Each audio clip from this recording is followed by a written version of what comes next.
pretend. Buried all my feelings, find them in a coffin where there's no space for healing or letting you in.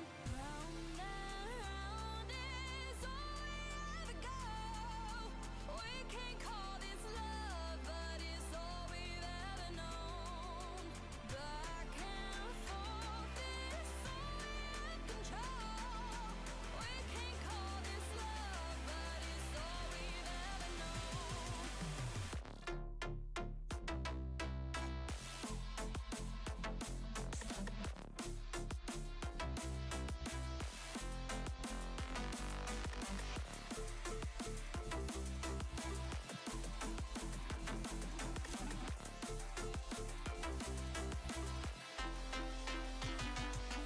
I've been hurting for quite some time.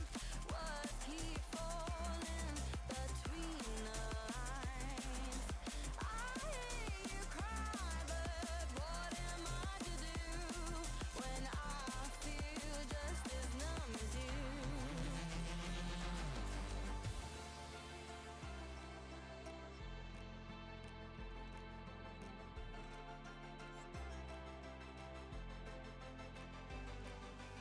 Round and round is all we ever go. We can't call this love, but it's all we've ever known.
Do you struggle to rank up in Rocket League? Are you stuck in Diamond while your other friends flex their SSL title? Well, look no further. I have partnered up with LTXAcademy as a coach, and we are ready to boost your gameplay. With multiple tournaments and trophies won and thousands of dollars earned, I will tailor to your needs and make sure you get to that next level. I'm also doing discounted prices for the first 10 days, so you do not want to miss out.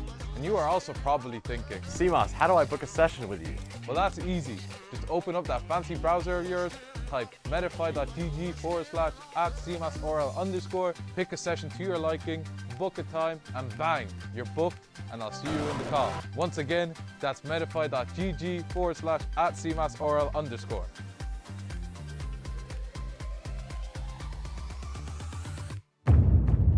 This isn't just merch, it's what teams wear when they mean business.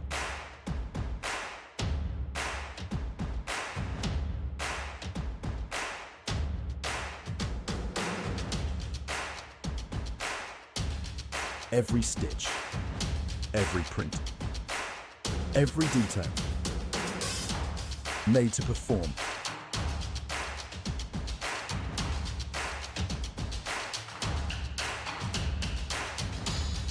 Trusted by the grind, from grassroots to championship halls.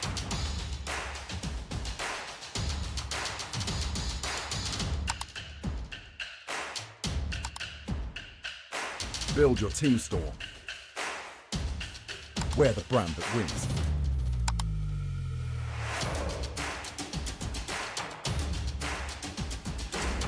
SpartanWare, trusted by the grind.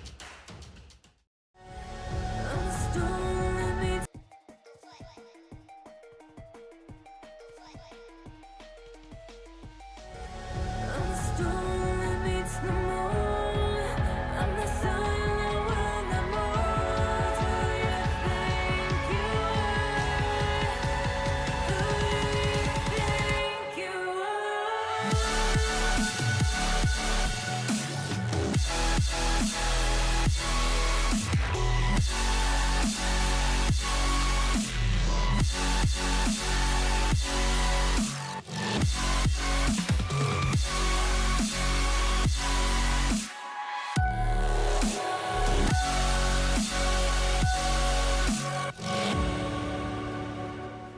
welcome back to the RSC. Today we kick off the rival tier. I am Veiled, and joining me here is Stealthy Wolf on my left. Yep, on stream on my right. But it's the same thing either way. How are you doing, Stealthy Wolf? Thank you, Veld. I'm doing well. Both teams that we're of course going to see today also participating in the same tier as I've been playing. So it's going to be interesting to see which one of the two are going to advance. It's quite nice, of course, to be able to be here in the front row, of course, to be able to see the action live. But yeah, I mean, you asked me how I've been doing. I hope you're doing well yourself. Yeah, I'm doing just fine. To kick off today here, we have 3 streams tonight. First, we have Mirage playing against Tizok, that is the Illusory franchise, against Azteca. And Mirage has a 6th seed coming from the Ignis conference, Tizok 5th seed coming from the Glaciers conference.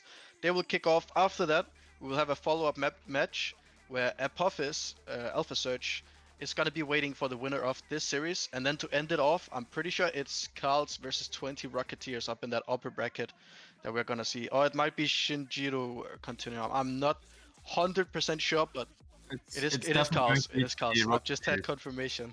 So it will be that. And whoever loses that matchup up in the upper bracket will drop down and face whoever wins the second series of tonight. So yeah, to kick us off, we have Mirage versus Tizok. You've played in the tier, Stealthy Wolf. Have you had any interaction with these teams and anything you can tell us about them? Well, I can tell you quite a lot, actually. First and foremost, of course, we've played Tizok twice, where, of course, at the time we won most of the series. But that was a little bit unconventional. Tizok at the start seemed to be like one of the better teams in the entire tier. Then it kind of fell flat at the moment that, for example, Toby was not allowed to play anymore. They started playing with EPG, which was just too shaky. And similarly, the same thing kind of happened on the side from Illusory. They rebuilt in the middle of the season, taking Rube, my old teammate. So that was also interesting to see him appear again. And Avi from Shadow.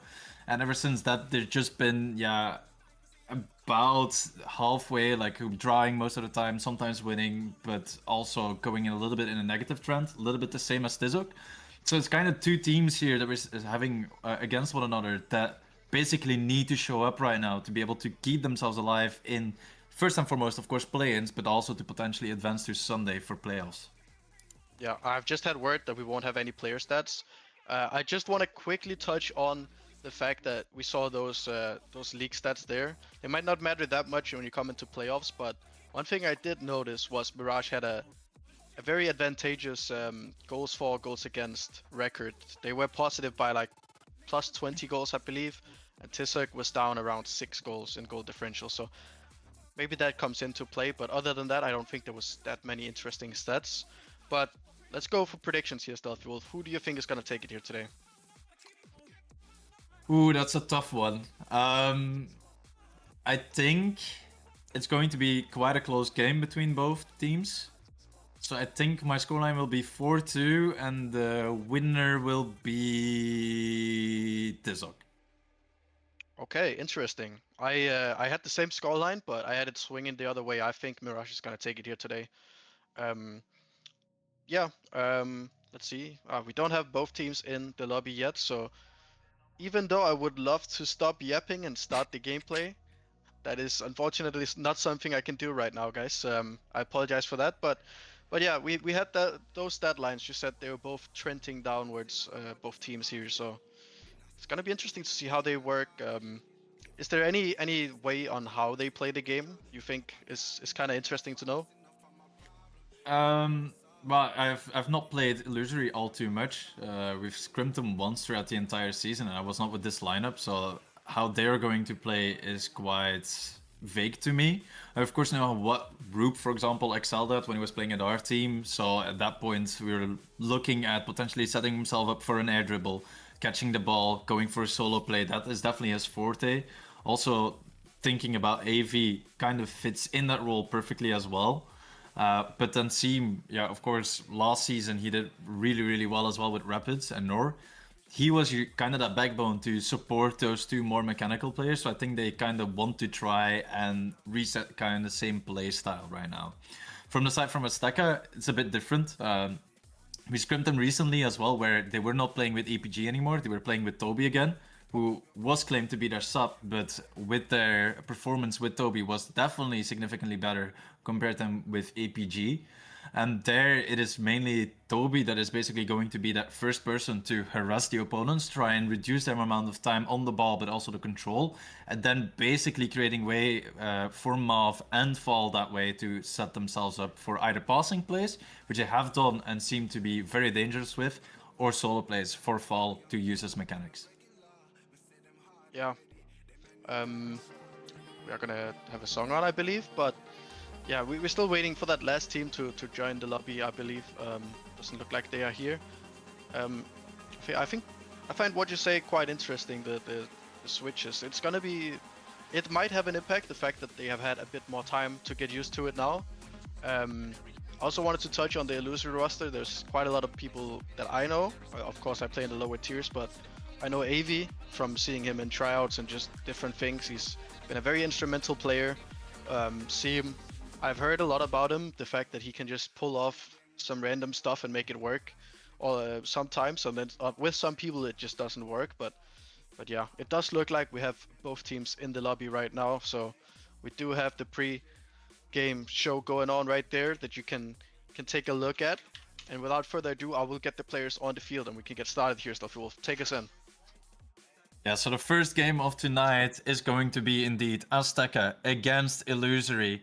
Both teams fighting to survive for their chance to make it into playoffs as the kickoff goes in favor for Tizok already, as we have Mav on the sidewall trying to take the ball to the backboard, trying to find the bump. Ball goes into the midfield as we now have Toby playing it back. Mav luckily able to take it to the side because that was looking like a risky moment already in the first 15 seconds.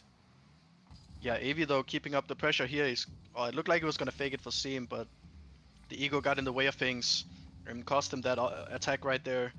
Morv here, or Schmorv, I'm not sure if it's the same person, but he's gonna carry it forward here. It's gonna drop to Toby, but he chooses to leave it. AV takes a pot shot, but it's easily saved by Toby. A little bit of team bump action going on here, and that will set Seam up to try and find a pass for Roop, but Falto is gonna be up very quickly for that one, and he actually gets a freebie here, and we'll make it 1-0 for Tizok here in the beginning of the game.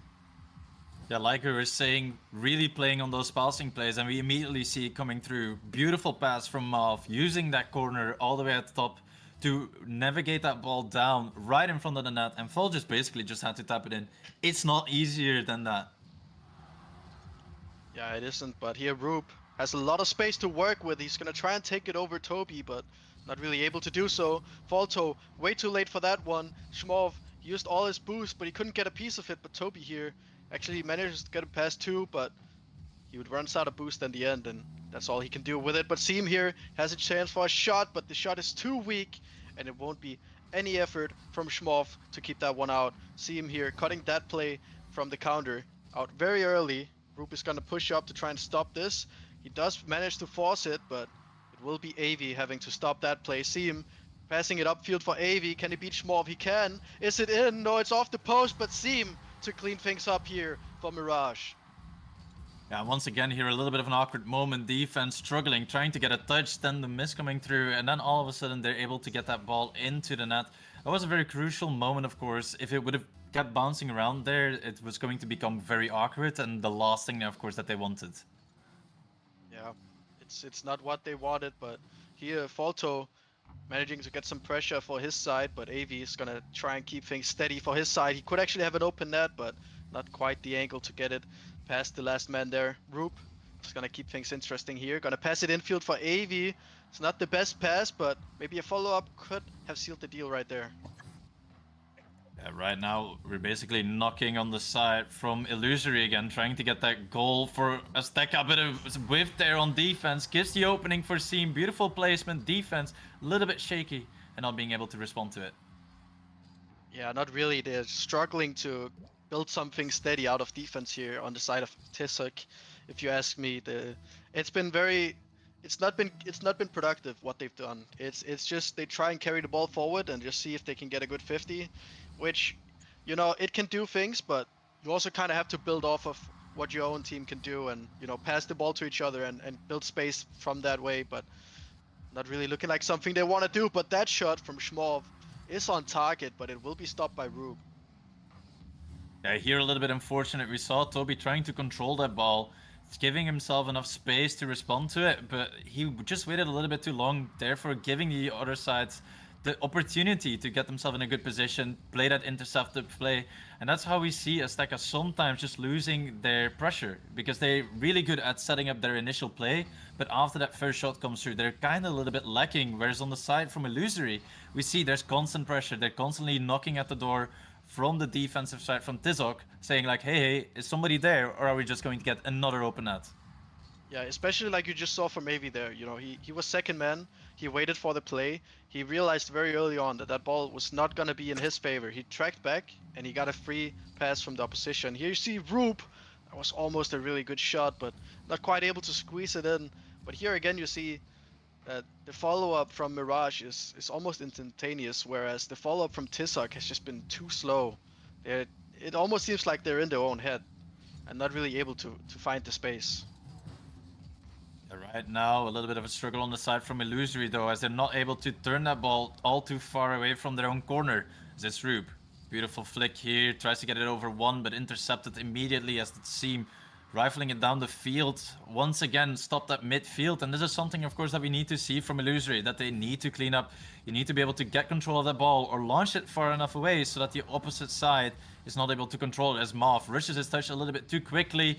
As now Toby pre-jumped, fall, waiting, has control, setting up that more controlled play like we're saying. Beautiful flick past one, but defense able to turn it away. Yeah, it's looking very strong for Mirage here. If they can keep this steam going and even build upon it, I'm gonna be very scared on Tizok's behalf if they can pull this one back. Doesn't really look like they've had much control of the ball. That one goal was really the only good team play they had all game so far. But on Mirage's side, they look strong in offense. They look strong in defense. It's gonna be the question of how this develops. Yeah, right now it is Illusory once again trying to push that offensive side, as we have Avi trying to intercept false play there, as Roop now plays it up midfield, blocks past one, beautiful extension there from Avi, as it's now Toby on the wall. 8 seconds remain. It's kind of now all or nothing for the side from Azteca, and what a setup.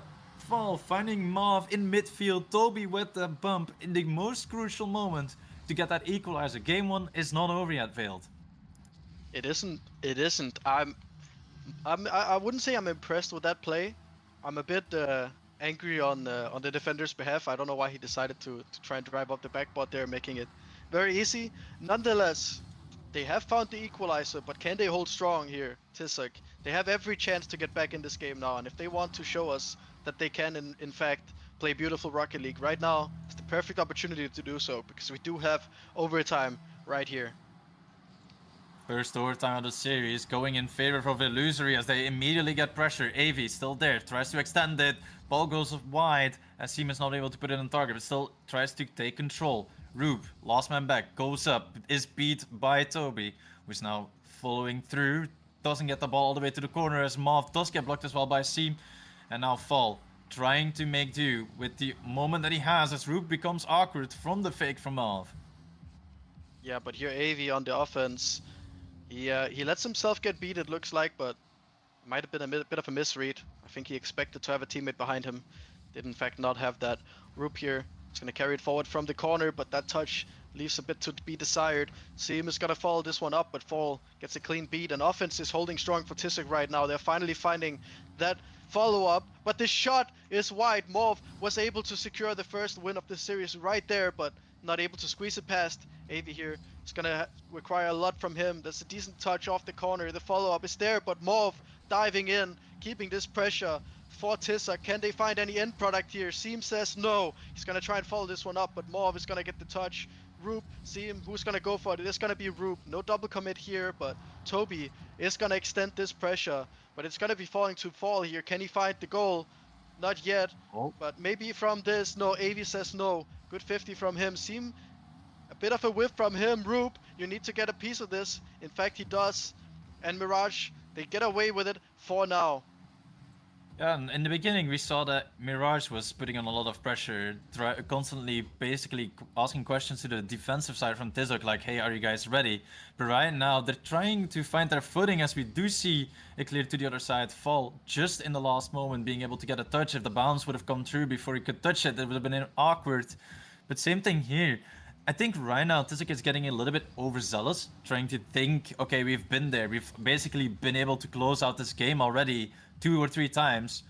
We need to do so now. And then at that point, you can start to make a lot of mistakes, which is something that we're seeing right now. Mirage is basically waiting for those mistakes to come through, as we have a beautiful shot.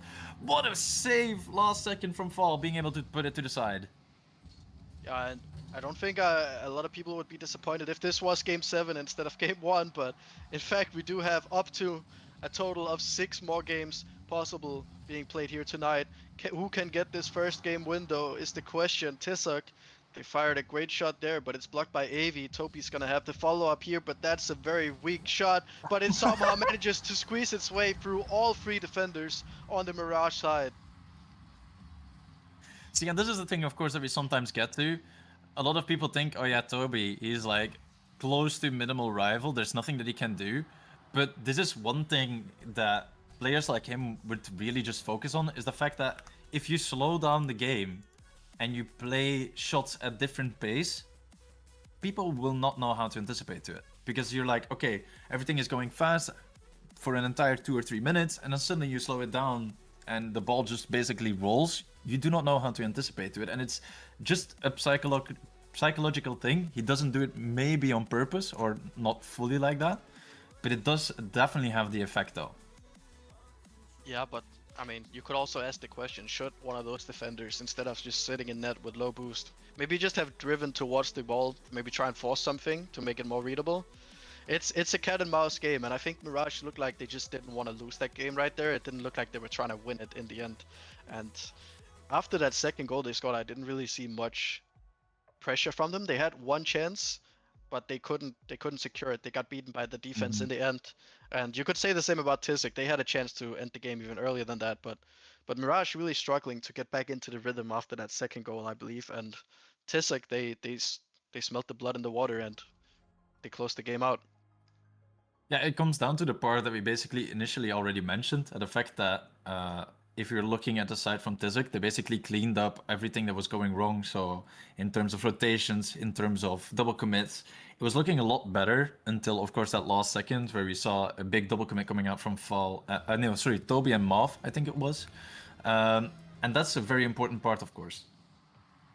Yeah, indeed, but here Avi is gonna look to kick things up here. He's beaten one, he only has one to beat here, but he can't find connection with the flip reset. Double commit here from Mirage though, that's gonna leave Avi back with almost no boost to work with. Can this follow-up from Tizok lead to anything? Not yet. Avi is gonna have another chance. He's gonna look to set up Seam here, who's probably gonna find the back bot. No, he doesn't get connection with the ball. So, but here the cutout from Rube was pretty good. He's gonna have the ball here once again. He beats 2, only Toby to beat. He fakes him out a little bit and he gets him in the end. Mirage to open up the second game.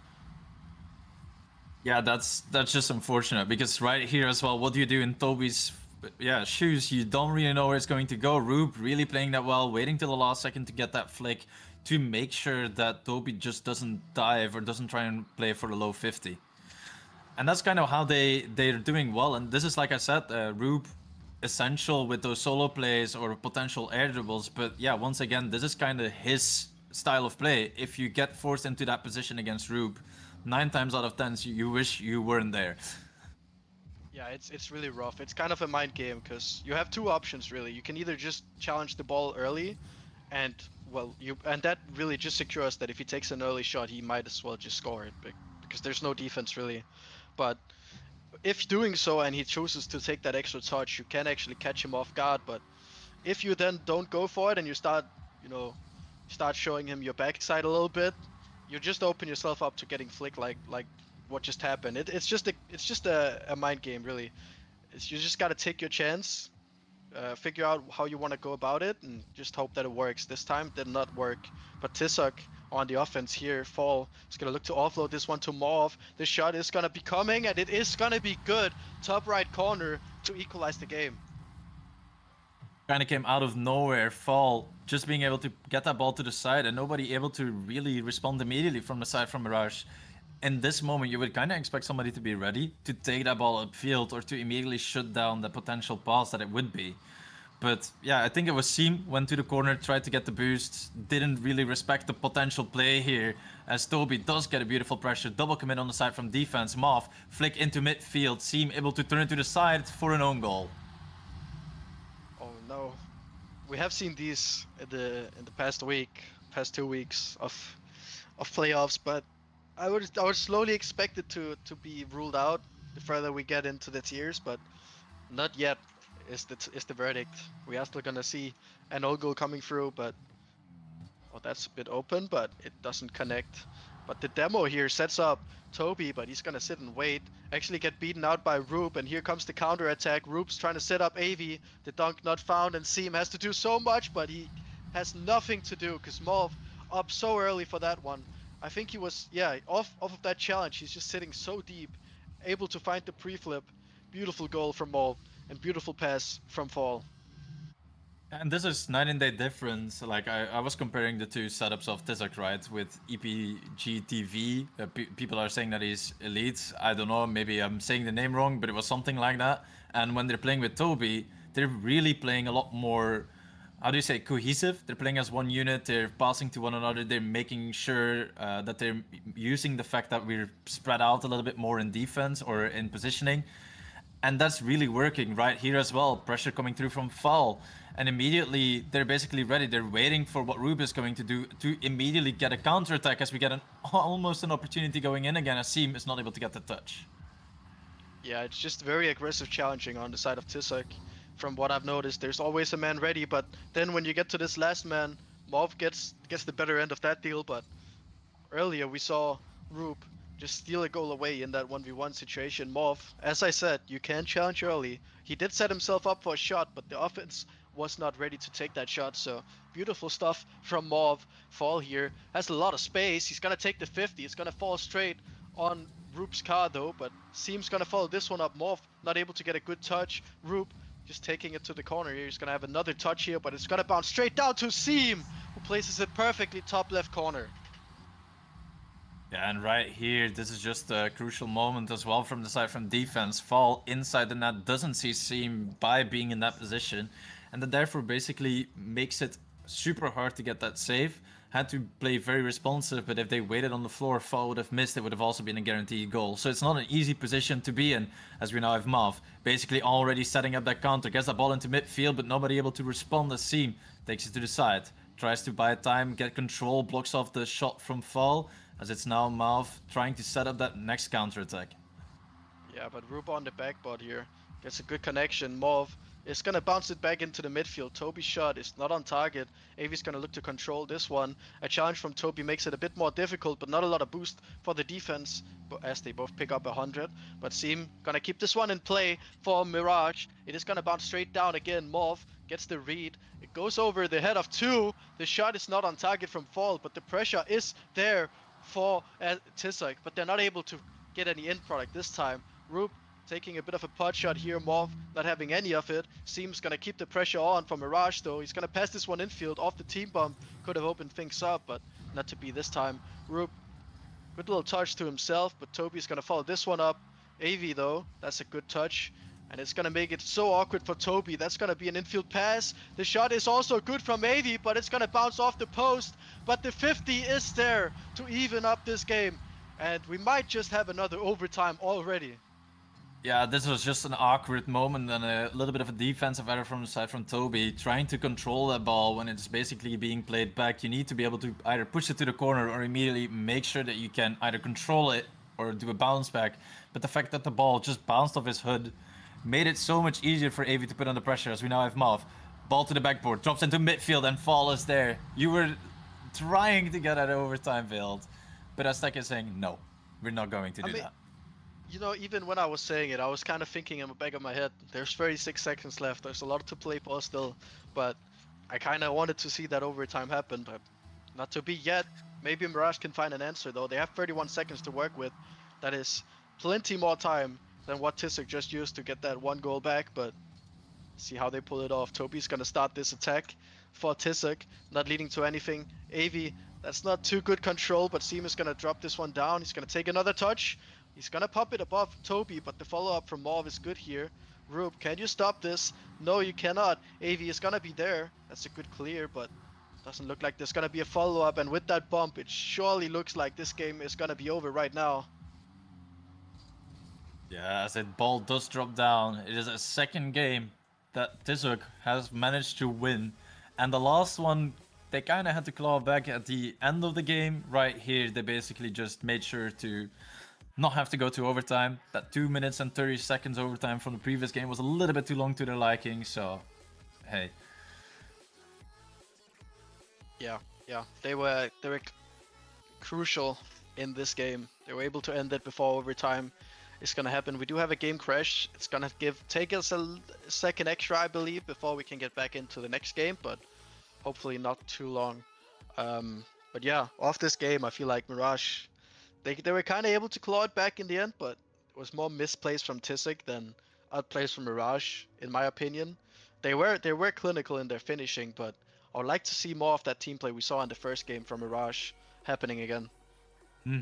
I think it's a little bit from both sides, right? We have moments from Tizix where they really shine, and it kind of feels like a, how do you say, fortunate moment to where it was working because of Mirage just being a little bit poorly positioned. And we've definitely seen more, how do you say it, like sprinkles of brilliance from Tizak where they have the right ID, but the execution is just falling a little bit short. So I think there's a lot of more potential there as well.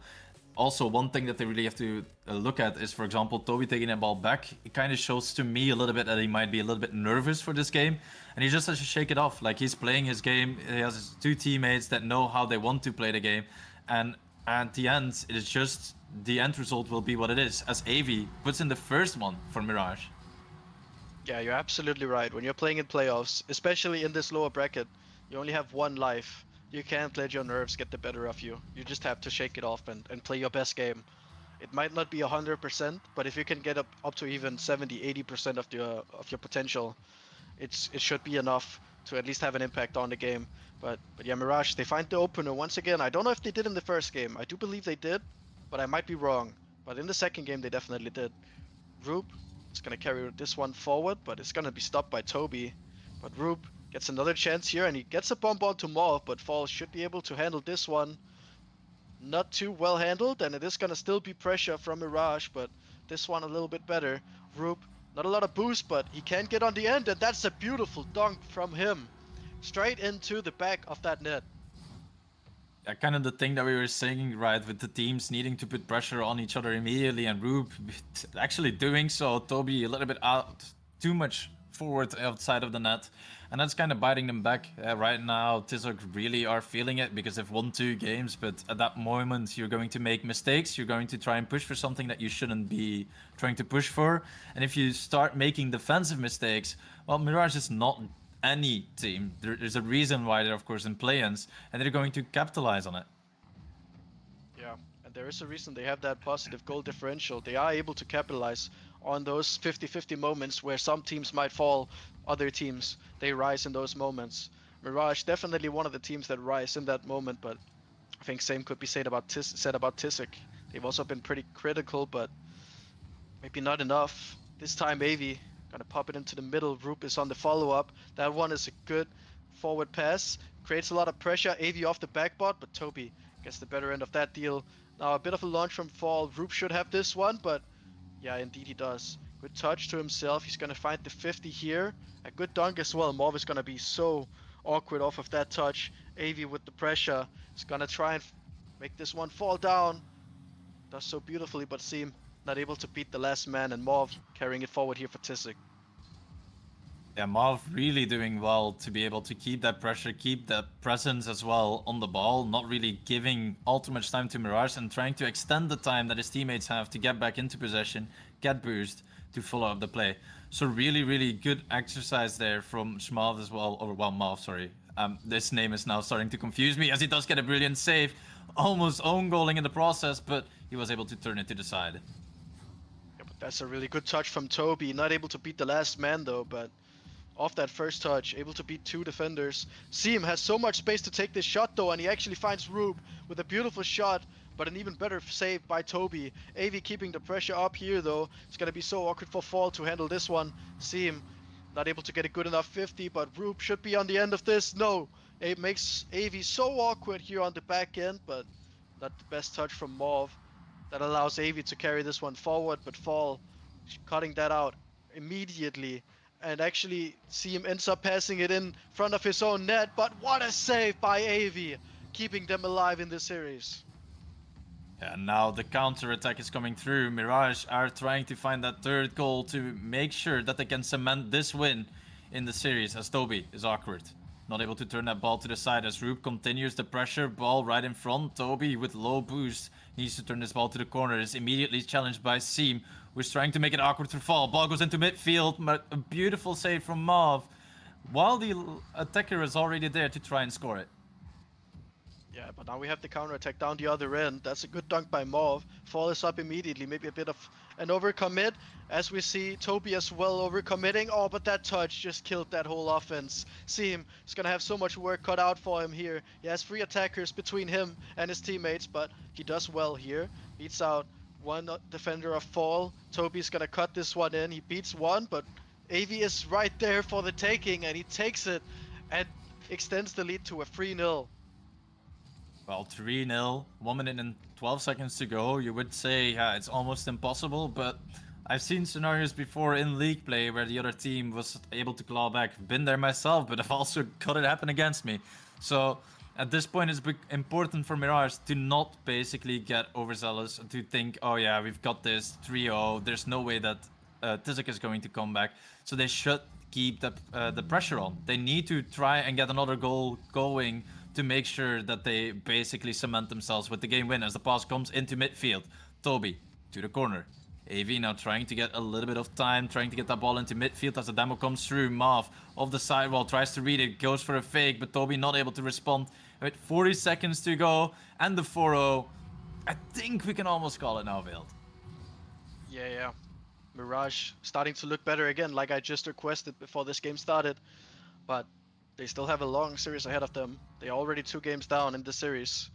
And, well, if they lose another game, it's match point for Tizek. Mirage needs to stay locked in for the rest of this series. They have a long way to go. As Mauve looking to start the attack of the opposition. AV almost banging it onto his own backboard, but it's actually helped out by the opposition. That one falls straight to Mauve though, and is able to find one back. A very important moment here as well for Tizok. You might say, okay, but what does this goal even achieve? For them, it's now important to basically find a good balance between that offensive pressure and that defensive consistency. Because this game, it was mainly the first element, and the latter one was sometimes a little bit lacking, as they are now trying to build that momentum for Game 4. Very important, of course, like you said, they could be on match point after that one, as we have 15 seconds remaining in this one. Pass coming through to Mauve. Beautiful attempts here from the side from Tizek, but Mirage also very beautifully turning them away. Yeah, but a bit of a double commit there. It's not gonna cost them this game, but you don't want to be doing that too much in a series like this. Mirage able to get one on the board for them here. Unable to do so in the first game off of a 2-goal lead, I believe. A 2-goal lead, I believe, or at least a 1-goal lead, and they had a late equalizer into a loss in overtime. They won't be too happy with that, and then the second game, weren't able to close it out after a great comeback. This time though, convincing victory for them. Let's see if they can keep it going into the next game.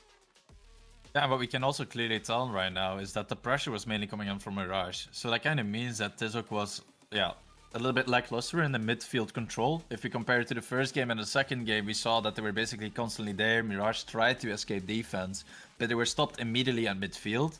And right now, Mirage was allowed to come towards their corner, basically putting a lot more pressure on the defensive side. Of course, giving Tizok a lot of saves. But before you get to that moment, you kind of want to try and avoid being in that position as much as possible to get some sort of sustained pressure. Yeah, indeed. And that is the name of the game here. As much pressure as you can generate is going to lead to more goal scoring opportunities. If you're good with using that pressure, of course. But just as a general idea, the more pressure you can generate, the more you can get that ball in the final third. the more chances you are gonna have. And at that point, if both teams can do it just equally well, it just comes down to who's more clinical with their finishing. So far, Mirage has been convincing. Tizoc able to claw back those games though, but I feel like their finishing has been a bit lacking at times. See him getting tested here. He actually whiffs the ball a bit. Fall is gonna go ahead, looking for the bump, but Toby not able to squeeze it past. Morv gets the chance following up, but Avi not getting a... Yeah, he did get a piece of the ball. It's Seam who actually ended up missing that one. Fall keeping it in play though, as boosts start to dwindle for Mirage, but a nice clear from Seam would make things better for them here. Not able to do so, but Avi finds a bit of space. Toby able to deal with it though, but Avi! I thought that one was late for sure, but he's able to find another touch off that bounce from the crossbar. Just able to squeeze it past Fall. Beautiful. Maybe a little bit lucky, maybe fully planned. I think right there as well, the thing that helped a lot is the fact that Toby was not able to put it besides the net. He tried his best, but immediately a kickoff goal to counter, making it 1-1. It's like that entire play from Avi just didn't happen because we're back to a clean slate. Yeah, the follow-up from the second man with that kickoff, just a bit too fast. Can't quite get a read on what's going on with the ball, and that opens things up. We have an even game once again. 4 minutes 30 on the clock. Let's see what they can do. Morv to open things up here. He has a flip reset. Don't think he got it, but he is going to sustain a bit of pressure here. Toby, and a good bomb as well, but Avi clutches up, just able to clear that one off the line. He's going to try and get a 50 here, but he pulls the trigger a bit too early. But Roop here with the follow-up. Toby's touch, not the best, but not the worst either. It's gonna set Fall up here for this play. Doesn't get bumped by the first man. Is able to 50 it down, but Roop, beautiful cut out by him. Not opening anything up this time. Right now it is Mirage trying to turn that ball away while it's sadly being kept in their corner, as it's now Roop with an opportunity. Does flick it upfield as Toby is waiting.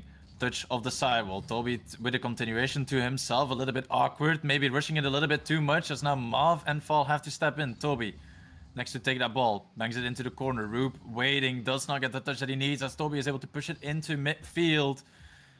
And Mirage, they're definitely doing a lot better right now. We can see that there's a lot of more counter attacks as well coming out. Every time that there's an opportunity for the side of Tizoc, there's also an opportunity from the side of Mirage, which is very healthy for the game.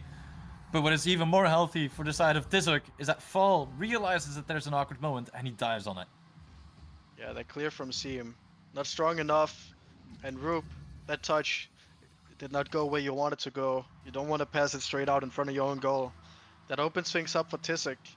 And, well, I said clinical was the word for Mirage. But this game, Tizoc, they have taken every chance and they got 2 goals out of it so far. Although they do have 5 shots on target so far in this game, but doesn't matter how many shots on target you have, it just matters how many goals ends up in the back of the other position's net, and it just needs to be a bigger number than theirs is. Fall gonna carry it forward here, a little musty, but it's a bit weak, not able to get the 50. Avi sets up more for a shot, but Roop is gonna carry this one forward. He's gonna be looking for this 50 here, I believe, not able to get it as Fall gets a big clear, but see him keeping this one in the opposition's half. Morv cutting it out very early this time. Fakes the flip reset, and sets up the shot and the bump as well. And Toby makes it free for Tizoc. And this is sometimes how easy, quote unquote, it can be. Of course, this was well communicated as well from Toby to Mav that he was behind him, ready to take the shot in case Mav did not have an angle. And they really played that well. Roop also not anticipating Toby to be there that quickly. And that's also something that we see from the side of Tizoc, that they're doing really well. And they're communicating, you can clearly tell when they're leaving the ball for one another, when they know that somebody else has a better perspective to it. And that leads to very little double commits. Whereas from the side from Mirage, it's a little bit more, how do you say, rudimentary is not the correct word. It's like they're using their raw skill rather than working together as a team. It's solo-driven clears and hoping that the ball potentially goes to a teammate. Yeah, they're playing off of each other's individual brilliance on the side of Mirage. Tizoc, very structured. It does look like, but you know, when those mistakes happen on the Tizoc side, I feel like their defense gets opened up way more than Mirage's does. Mirage is more double commits in front of their own goal, making them each other awkward, not really communicating that they can have each other's back. And that has helped Tissig out a lot here, at least in this series and this game. Roop gonna get tested here, but that's a great 50 from him. Toby to lay it off to Mauve. That's gonna be hard to carry forward. Let's get it past this man, but Roop waiting patiently. But what a pre-jump from Mauve, cutting that one out immediately. And that's kind of the point to which you get, right? If you play the same way with a team, the other team will start to be able to predict your moves, and Mauve did exactly that there, as we now have Roop. Beautiful extension, clear from the corner from an unfortunate pinch. I think it was from Toby. Yeah, this is just unfortunate. There's nothing that Toby could really do here. Mauve slightly out of position, and Fall, of course, in the middle, trying to receive the pass from Toby. So beautiful counter attack, a little bit like fortunate positioning from Roop to be able to finish it that beautifully. Yeah, and well, Fall is gonna be the first one to this one. The shot off target though. AV is gonna try and keep this one away from his own net. Able to do so far, and that pre-jump from Seam makes things a bit difficult for Fall here. He is maybe gonna, yeah, he is gonna get it past Roop. AV, that's a strong 50 though. But Roop opting to cut back, making Seam so awkward on the goal line here. But he doesn't lead to a mistake so far, but the pressure still on Mirage's half. And Roop will need to do a lot here to get them back, because only 17 seconds on the clock. Clock not working in Mirage's favor at the moment. Roop able to carry it forward here. Toby with a bit of a poor touch, but Roop's touch was even worse. Seam buys Roop another chance, but gets cleared away by Mauve, and it might even go in the back of their own net here. Not able to do so, but Tissig, they're on match point now. Yeah, right now it's a very good situation for Tissig, and like we said, maybe the move change to Toby brings a little bit more sustainability in the team. And of course, as expected, Mirage is asking for that timeout, trying of course to get themselves on the road again, iron things out between the team, and maybe even find a strategy against Tissig. Will not definitely be that easy. I think they might be trying to play for what they would call the weak link, which might be Toby in some cases. But yeah, I don't think that it will definitely work, given the fact that, of course, Fall and Mauve are really working well with Toby. And if Toby feels awkward, you can immediately see he calls it off, he gets out of the play, and makes sure that he makes space for his teammates as well. Yeah, on the Mirage side, it's those double commits right in front of goal, right? You have a player going out into the corner taking a 50, and then I feel like more often than not, that person, whoever it might be, I think all of them have been guilty of doing it, just does an immediate 180, just drives straight back into the ball and tries to carry it across the goal when they have someone on the goal line able to just take it to the corner and maybe carry it forward. And I feel like it's those silly mistakes that have really opened up their goal in these later games. And Tissig have really been exploiting it very well. Yeah, doing really well, and of course Mirage now basically has to figure out a way to not do that, and we kind of probably give them some small hints here and there already, Veiled. Like the working together, make sure that you position for each other's plays. Roop had a brilliant moment like that in the last game, but we need more like that. And definitely also defensively, when you basically made your initial clear, you kind of need to be present on the side wall to be able to make sure that if the ball comes to you, you immediately are ready to get up a quicker counter play. Because if you have to drive all at the same time from the goal line and you have to push up at the same time, you're always going to be later compared to the opponent. Whereas the ball can travel faster than we can drive, and even with boost. So why not use that fact to position yourself accordingly and potentially outpace the opponents by positioning better from a counter attack? Yeah, I think that will naturally happen if the person that drives into the corner stops turning straight away back into the goal. If they just take a bit of a wider approach, drive into the middle of the field, they will already take up a lot of space that would otherwise just be taken up by the offense, and they might even cut out a clear shot chance. And you never know, but I feel like just going a bit wider, you know. Not just panicking and thinking I have to get back into goal as soon as possible and make my teammates awkward. I think that's just the way to do it. I think you have to play this as a team if you want to make it far. And Mirage, they have not really shown that here in the later games. Yeah, they're definitely struggling, but we've seen moments, and that's the most important thing. So right now they had that timeout. It's about to run out, of course. But But I think if we're looking forward to the next game, what do they need to change? They, A, like we said, need to work together as a team. B, need to communicate where they're anticipating each other to be. And C, rely on each other on defense. There's so many moments that they are just playing over one another, and that's the thing that we have to avoid. Yeah, let's see how Mirage handles this timeout though. Timeout will be done right now, and we will get the players on the field. And well, Mirage, they took that timeout. I think Tisuk is gonna be pretty confident with how the last game went. Mirage though, let's see what they can pull off after this timeout. Yeah, right now, potential last game for Mirage if they cannot turn it around, as Mauve already gets a beautiful shot on target, turned away from Seam, ball still in front of net, as it's now Rube. Pushing it to the side, Fall takes the boost, steals it away as Rube does not have anything. Toby also turning around as Mauve now is the first one to play on this touch. Does get a beautiful first touch, but now Avi waiting. Gets the ball into the middle as Fall continues to drive that ball all the way upfield as Mirage is once again in a defensive position. Yeah, Toby's gonna look to set up his teammate right here, but gets dunked by Rube. Rube's gonna try and follow this one. Takes a bit of a bad touch. Mauve gets very awkward though. That sets up Avi, but it's blocked by Toby on the goal line. Not able to make anything happen from this one, but Toby takes a shot down the other end. Doesn't go in, but it makes Rube awkward. Sets up the shot from Fall. Once again, off target though. See him. That's a good 50. It's gonna set up Rube, but he's a bit too slow to it. That will set up Toby with his touch right here. But Avi cutting it out immediately. Able to follow this one. Gets a little bit of a bump. Rube to the backboard, but Toby clears it away. And now Seam looking to keep this pressure. Rube able to get to it, but Seam just turned a bit too far away from the ball, of where the ball was going. It was turned directly towards the ball, but of course that's not where the ball is gonna stay if it's gonna be touched by Rube. And that makes it too awkward for him to score that goal. But Avi getting tested here on the back end, able to do so very well. Rube carrying it forward off the backboard.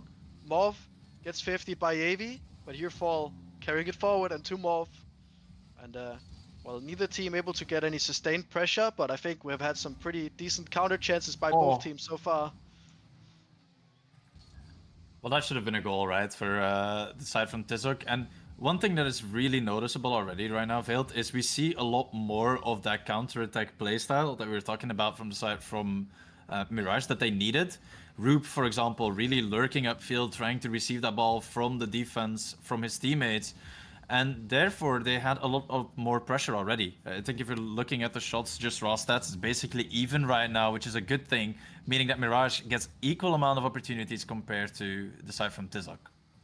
Yeah, it does look like there haven't been any awkward moments in defense so far. I mean, there have been awkward moments, but it hasn't been because of rotation. It's just been because of either poor positioning or just the pace of the game being too fast for the defender to be able to be in the right spot. But yeah, Toby's gonna be challenged here. Seam is gonna get that one for free. It's gonna drop to Rube, not able to squeeze it past Fall. Toby takes a shot here. Avi just able to put it up onto the crossbar to save that one away, and that shot not able to be put on target by Mauve. Toby getting tested here. 2 players up from Mirage, and Avi actually chose to leave that one because he thought his teammate had it. Did in fact not have it. Avi able to beat his man here. He's gonna be able to beat Mauve too. Is it open? It is! Avi to open the scoring once again. This is quite interesting. Mauve not in a good position, doesn't decide to shadow defend, and therefore basically leaves Avi that one challenging opportunity the moment that he was passed. It was just him against time before Toby would have been back in defense. Of course, it's not over yet. 1 minute and 50 seconds. Toby tries to rifle it down the line. Does get a demo on the last defender as it's now Fall against Team. Gets it over 1. Mauve there. Goes over. And now Rube tried to clear it, but gets bounced away as well when he hits the ball. Yeah, Avi was trying to pass that one back middle off of Seam's pass. Not really able to do so. Rube though, that's a good touch. Straight across the goal line. Fall lunging in to save that one away. Seam is going to be there on the follow-up. It's going to be Avi on the far cutback. Seam now, a touch to himself. Gonna take it over 1.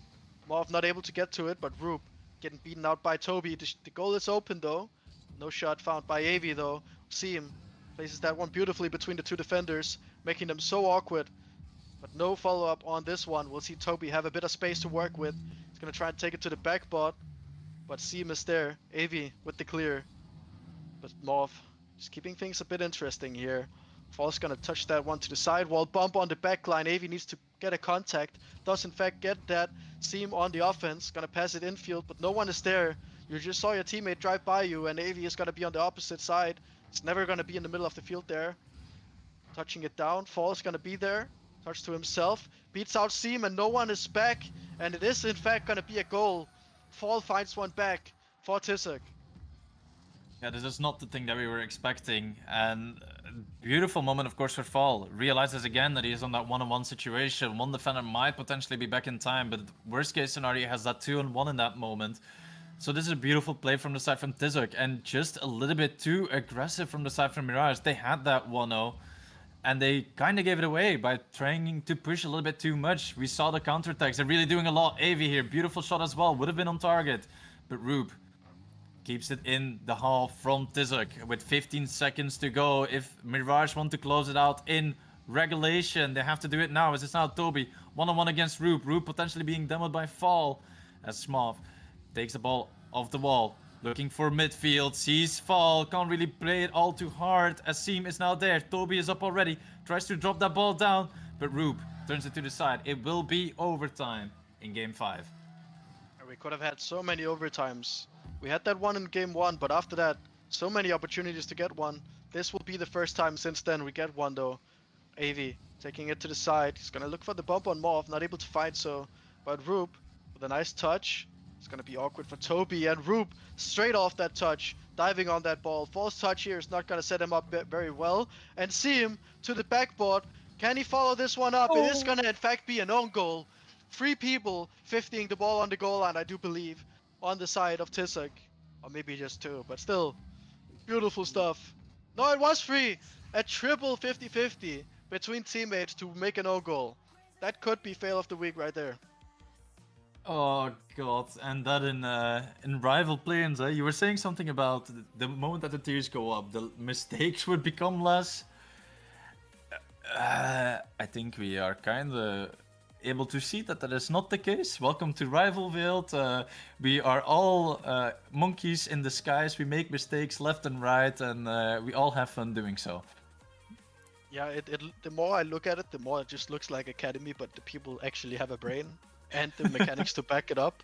Of course, the mistake's still happening, but Mirage, they're able to get one back here, and maybe this is just a way to get back into the series. It wasn't the most convincing victory right here. I think Tizak had a lot of opportunities to get goals on their behalf, but they're not able to get them in the end, and Mirage benefits from this, but can they keep it going into the next game here?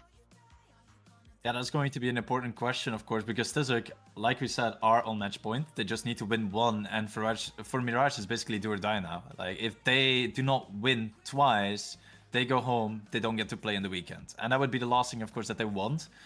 Fall, Mav, and of course Toby are looking relatively confident. Like, the beginning was a little bit awkward. We could definitely tell that the timeout was affecting them. And right now, of course, it's up to them to basically bounce back, as we are waiting on Fall, who is apparently not in the lobby. Yeah, it looked like he disconnected off of the end of the last lobby, but hopefully that can be solved soon. I do believe there is technical timeout available up to 5 minutes. I don't know if it's necessary to use it here, if he can make it back soon. He is in fact already back, so I don't think it's necessary to use that one here.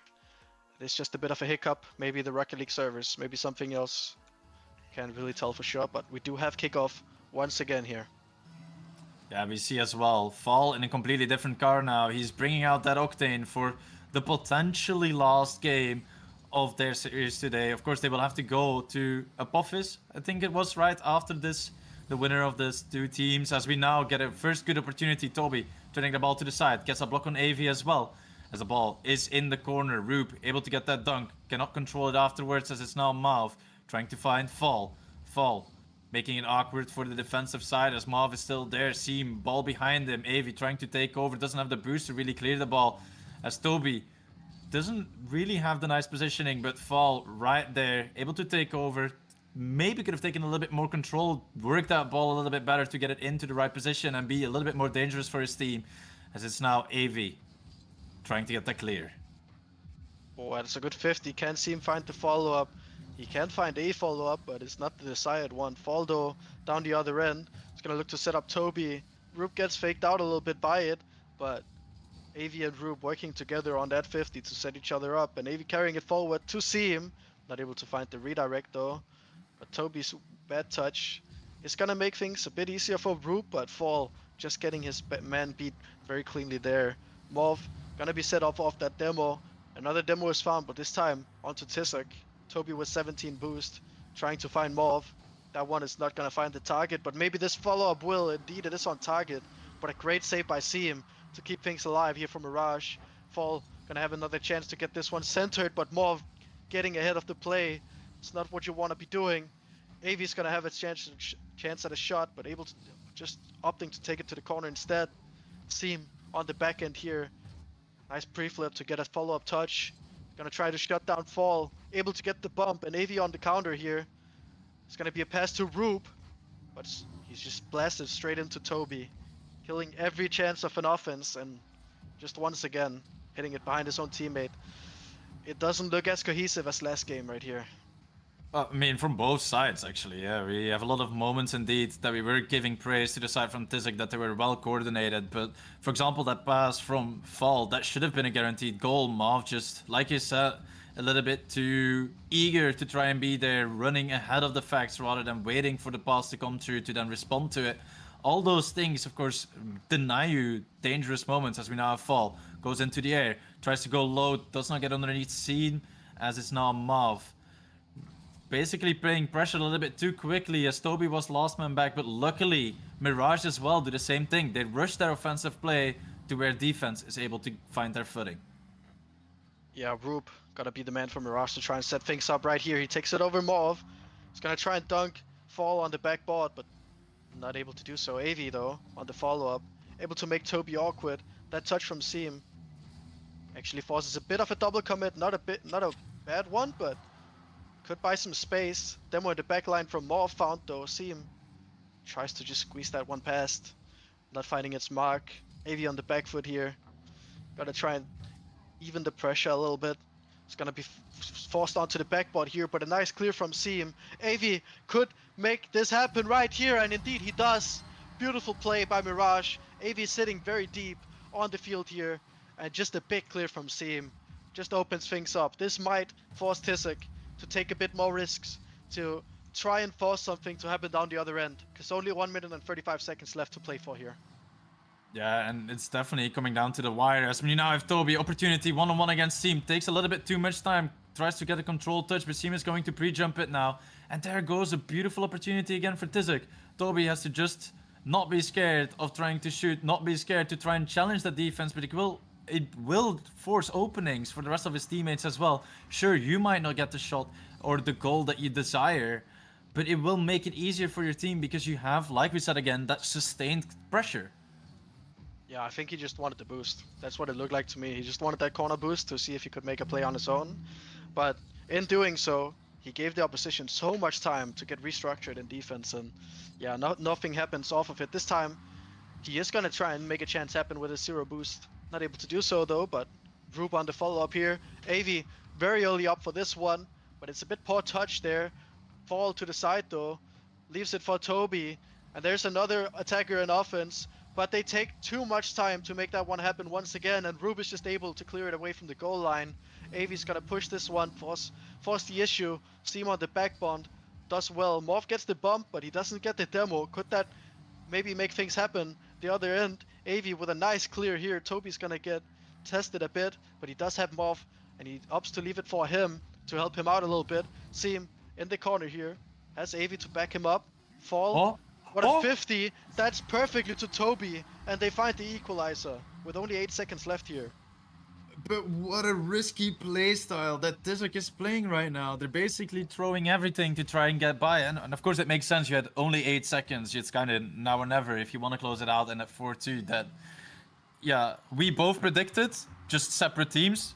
Doesn't necessarily matter all too much. As we now have AV trying to get that counter, trying to shut it down and to force that game 7 as we have Fall faking it to Marv. Overtime in game 6. If Tizik score right now, they move on to face on their next opponent. we might have a kickoff goal, but that's just too weak. Off the side of Tesic. That's a good 50 from Siem. AV able to control this one. Goes up very high, very early. Gets the flip reset, but the slightest of touch by Mauve shuts that one down. Toby gets a 50 there, but it actually is gonna set up fall very nicely here. But nice flick from Rube to even things out. AV on the corner. Gonna force this one forward. Demo found onto Siem. Could open things up, but AV just buying so much time for his teammates right here. And what a beat by Rube here. See him. If he can be there fast enough.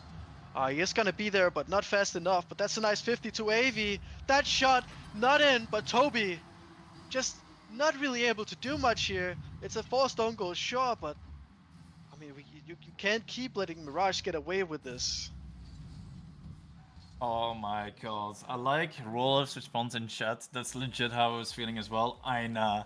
Like the typical Dutch expression of like, you have to be kidding me, right? Surely this is not how it goes. Yeah. I mean, And that's I think, definitely what Tisic's gonna be saying, and they do call a timeout, I think, right? yeah, that's what I'm wondering. Like, T kind of sounds like they want a timeout. Okay, yes, they want a timeout. Yeah, Oh and my. I think that makes sense. I mean, you're going into game 7, you just lost 2 games in a row, and you had every chance to win both of them. It's, I mean, this game, actually Mirage controlled way more, but I think it was still a very open game. It could have gone either way in the end, but yeah, Mirage definitely building the pressure in this 6th game of the series. The 5th one, I would argue Tesic was looking like the stronger team, but maybe that loss in the 5th game just shook them off. Well, either way, we are gonna have a game 7 here on the first series of this evening, and whoever loses this one is out. Whoever wins this one, well, they get another chance to play for their life in this tournament, coming right up after this series. But yeah, what if you are in Tezic's shoes right here? You just lost the game 6. You're going into game 7. What if you're trying to hype up your teammates? What are you gonna be saying here?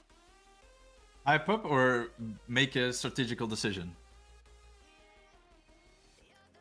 Because both are completely separate. If it were to be hype up, I would basically say, look guys, we have a lot of good opportunities, we're putting good pressure out.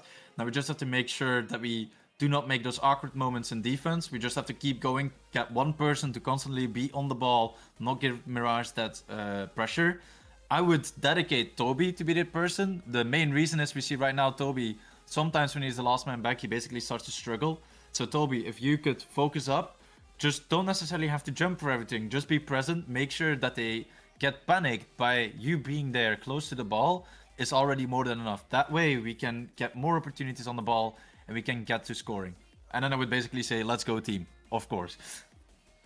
Yeah, I think also something I would note is Tesic has looked strong also in this last game. I don't think they're lacking opportunities to make chances happen. It looks to me like a confidence thing. It looks like they fell off a little bit. And I think if they can just regain that confidence and just absolutely blow Mirage out of the water with their offense, they could easily take the 7th game. But it comes down to that mental game here. How can they adapt after 2 losses in a row, after being on match point for already 2 games going into the 3rd one here? But this time Mirage also on match point, so it's not going to be as easy for them, but they are going to have to make a change on somewhat how they're going to approach this game.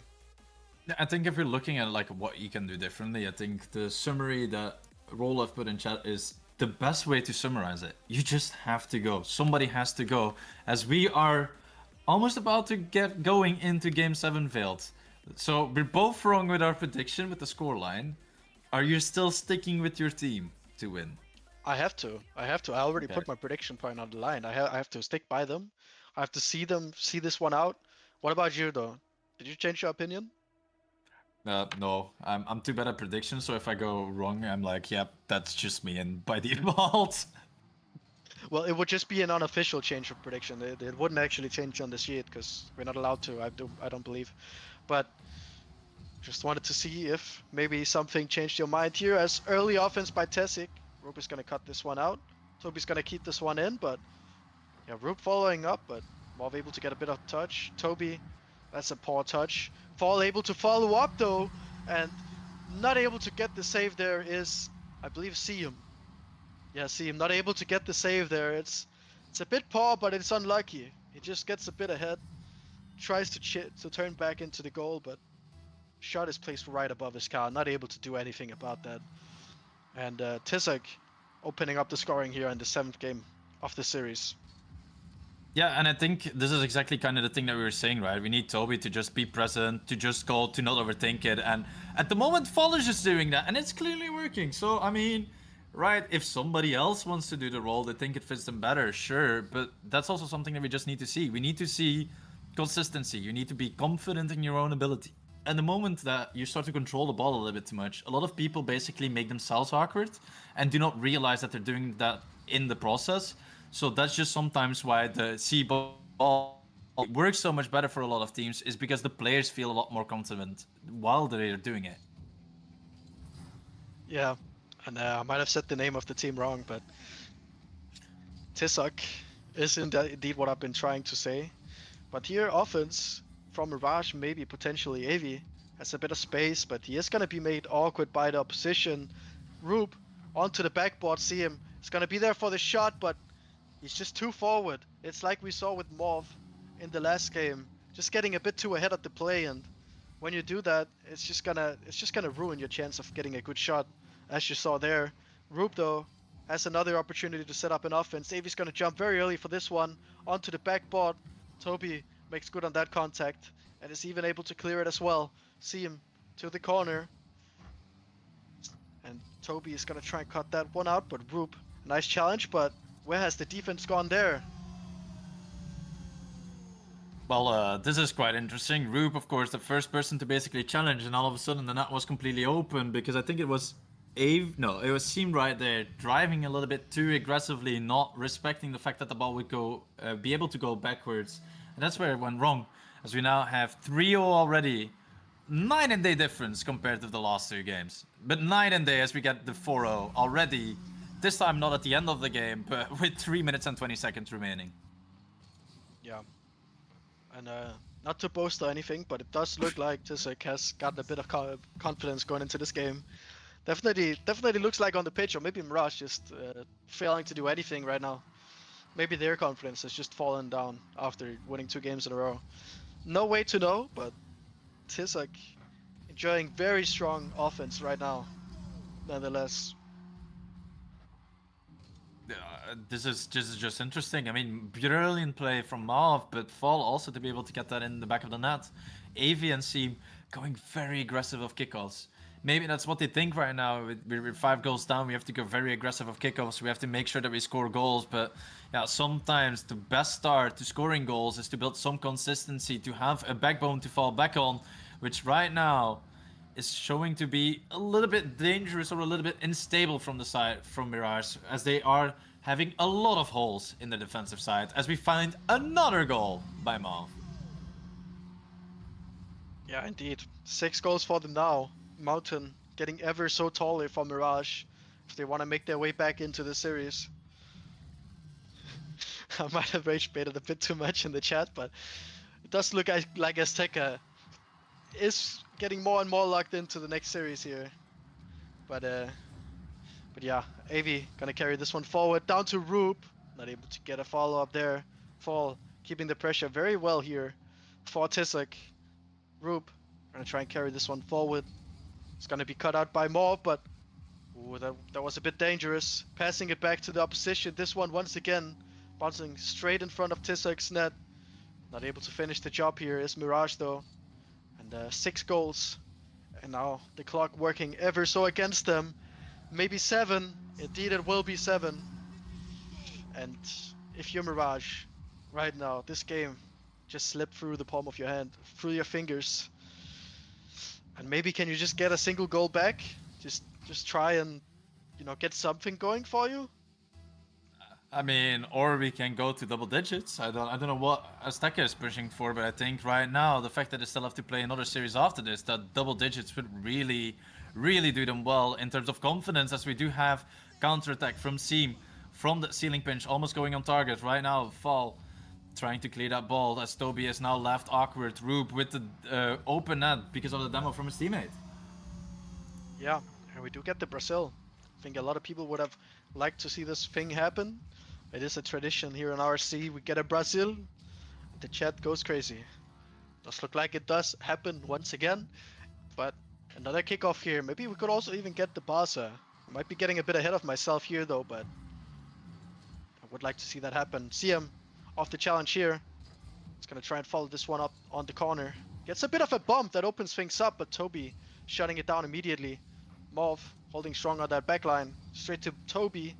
Is it gonna be cut out? No, not yet. Now it is though. See him to AV. Gets the beat. Can see him find the open net. Not able to do so, but there's 3 attackers from Mirage and they are able to find the goal in the end. I mean, if we're looking at the pace from initially from Azteca and how they scored those 7 goals that quickly, there is a chance for Mirage to do the same thing, but if that is going to happen, Veld, I'm going to be honest, I'm going to be like, what is rival? At the end of that series then. I'm not even gonna entertain the idea of a comeback right now. I mean, I'm not saying it's impossible, but I would have to see it happen before I believe it. Yeah, fair. And maybe even then I won't believe it. I have seen some crazy stuff casting play-ins games, but a 7-goal comeback would be a crazy feat to boast about. This time though, Morv is gonna buy just waste a lot of time for his side. Seam is gonna cut it out. Toby gets a shot opportunity. AV with a great save. Now see him not able to cut that one out. Opted to go for the boost instead, but it's gonna fall here. Only one defender back, and he even leaves it for Toby. Not quite in. It could have been the Barca, but AV has a bit of control here. Takes the 50 and even gets the bump. See him beat out though. Toby doesn't beat the last man. Roop is gonna look to find a pinch here. AV not able to get contact, and that nullifies the counter on the side of Mirage. And right now, it is with 30 seconds to go. I mean, if it was once, it wasn't guaranteed. The fact that it is a threes, it's guaranteed that it will be Tizok that are moving on to their next match. They're still not in the clear for Sunday, but the Barcelona is coming through.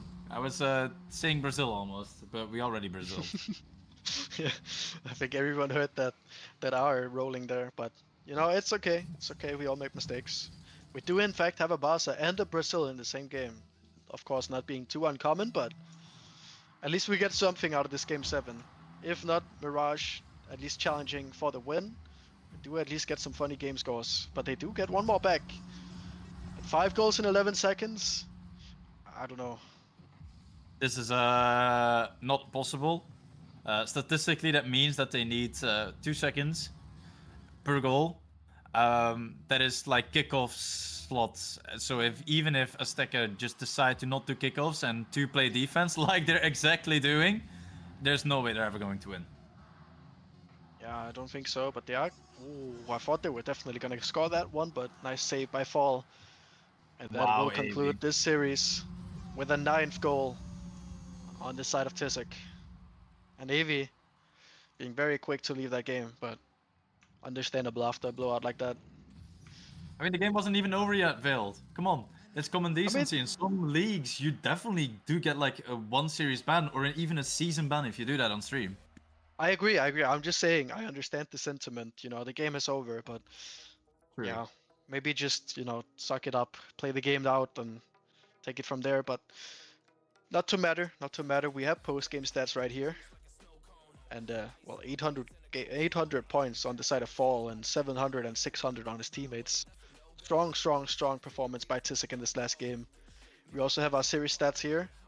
Not much to split the two, but a lot of those goals. Well, 4 goals only to split between them, but there was 6 goal difference in the last game. So up until that game 7, Mirage actually had stronger statistics in their half, but yeah, 55% field domination for Tizek. Very strong showing from them here in the end. Yeah, and it was definitely a very, very good showing. And of course, who really stepped up and got the series MVP even is Toby. And where was Toby very clinical? We can see it. He contributed to 6 of the goals. He contributed to 11 saves. And those saves are very important. We don't highlight saves a lot. But we saw a lot of crazy saves in this series. A lot of crazy moments as well. And yeah, overall, well done by Toby. We saw him lacking sometimes in the games that Mirage crawled back. But for that game 7, he really stepped up and brought the pressure. Yeah, indeed he did. Fall looking very, very strong. in that last game, and I think he looked pretty strong throughout the whole game. Just some games he was looking a bit more invisible than other games, but I think in general he was probably the most impactful player on that side, and I think MVP is he deserves it. I think it's deservedly going to him. So no no intervention from me. But that will conclude the series here. We will be right back. It will be 2 new casters, and they will be presenting the follow-up match from this. It will be Apophis versus Tizak. So stay tuned for that one. I've been Veiled, and with me have been Stealthy Wolf, and until we see you again.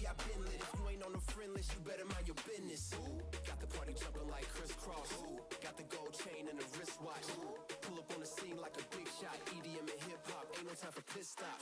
Got the party jumping like crisscross. Got the gold chain and the wristwatch. Pull up on the scene like a big shot. EDM and hip hop, 'cause my strong.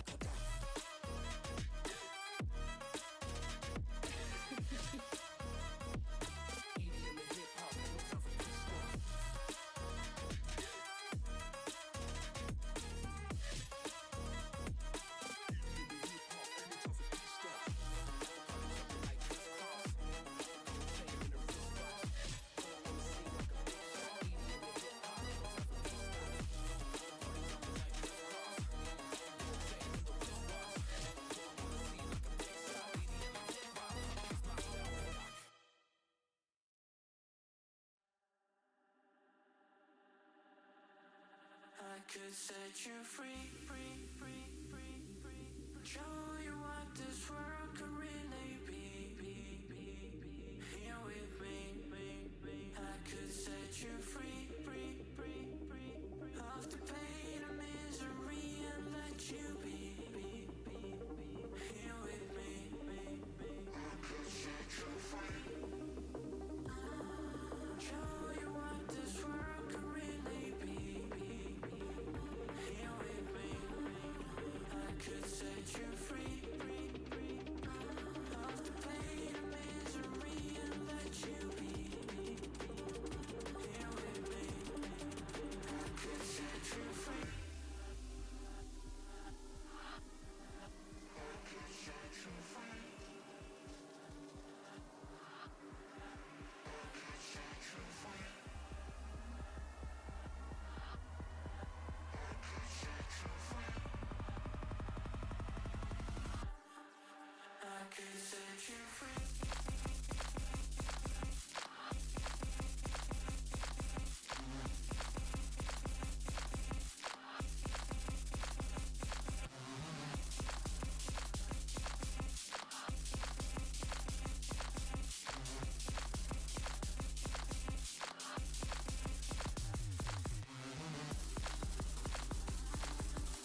Do you struggle to rank up in Rocket League? Are you stuck in Diamond while your other friends flex their SSL title? Well, look no further. I have partnered up with LTXAcademy as a coach, and we are ready to boost your gameplay. With multiple tournaments and trophies won and thousands of dollars earned, I will cater to your needs and make sure you get to that next level. I'm also doing discounted prices for the first 10 days, so you do not want to miss out.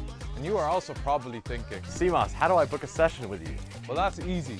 Just open up that fancy browser of yours, type metafy.gg/@cmasorl_, pick a session to your liking, book a time, and bang, you're booked, and I'll see you in the call. Once again, that's metafy.gg/@cmasorl_.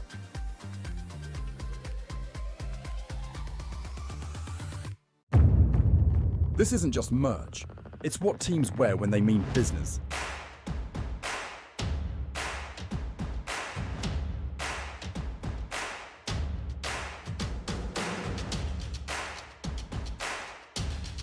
Every stitch, every print, every detail,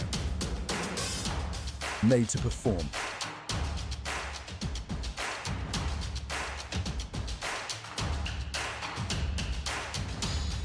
Trusted by the grind, from grassroots to championship halls.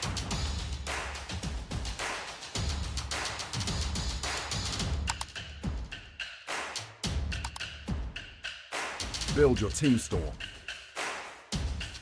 Wear the brand that wins.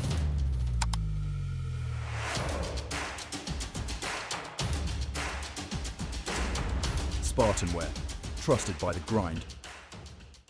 I'm the storm that meets the moon. I'm the sun that will not move. Who you think you are? Who you think you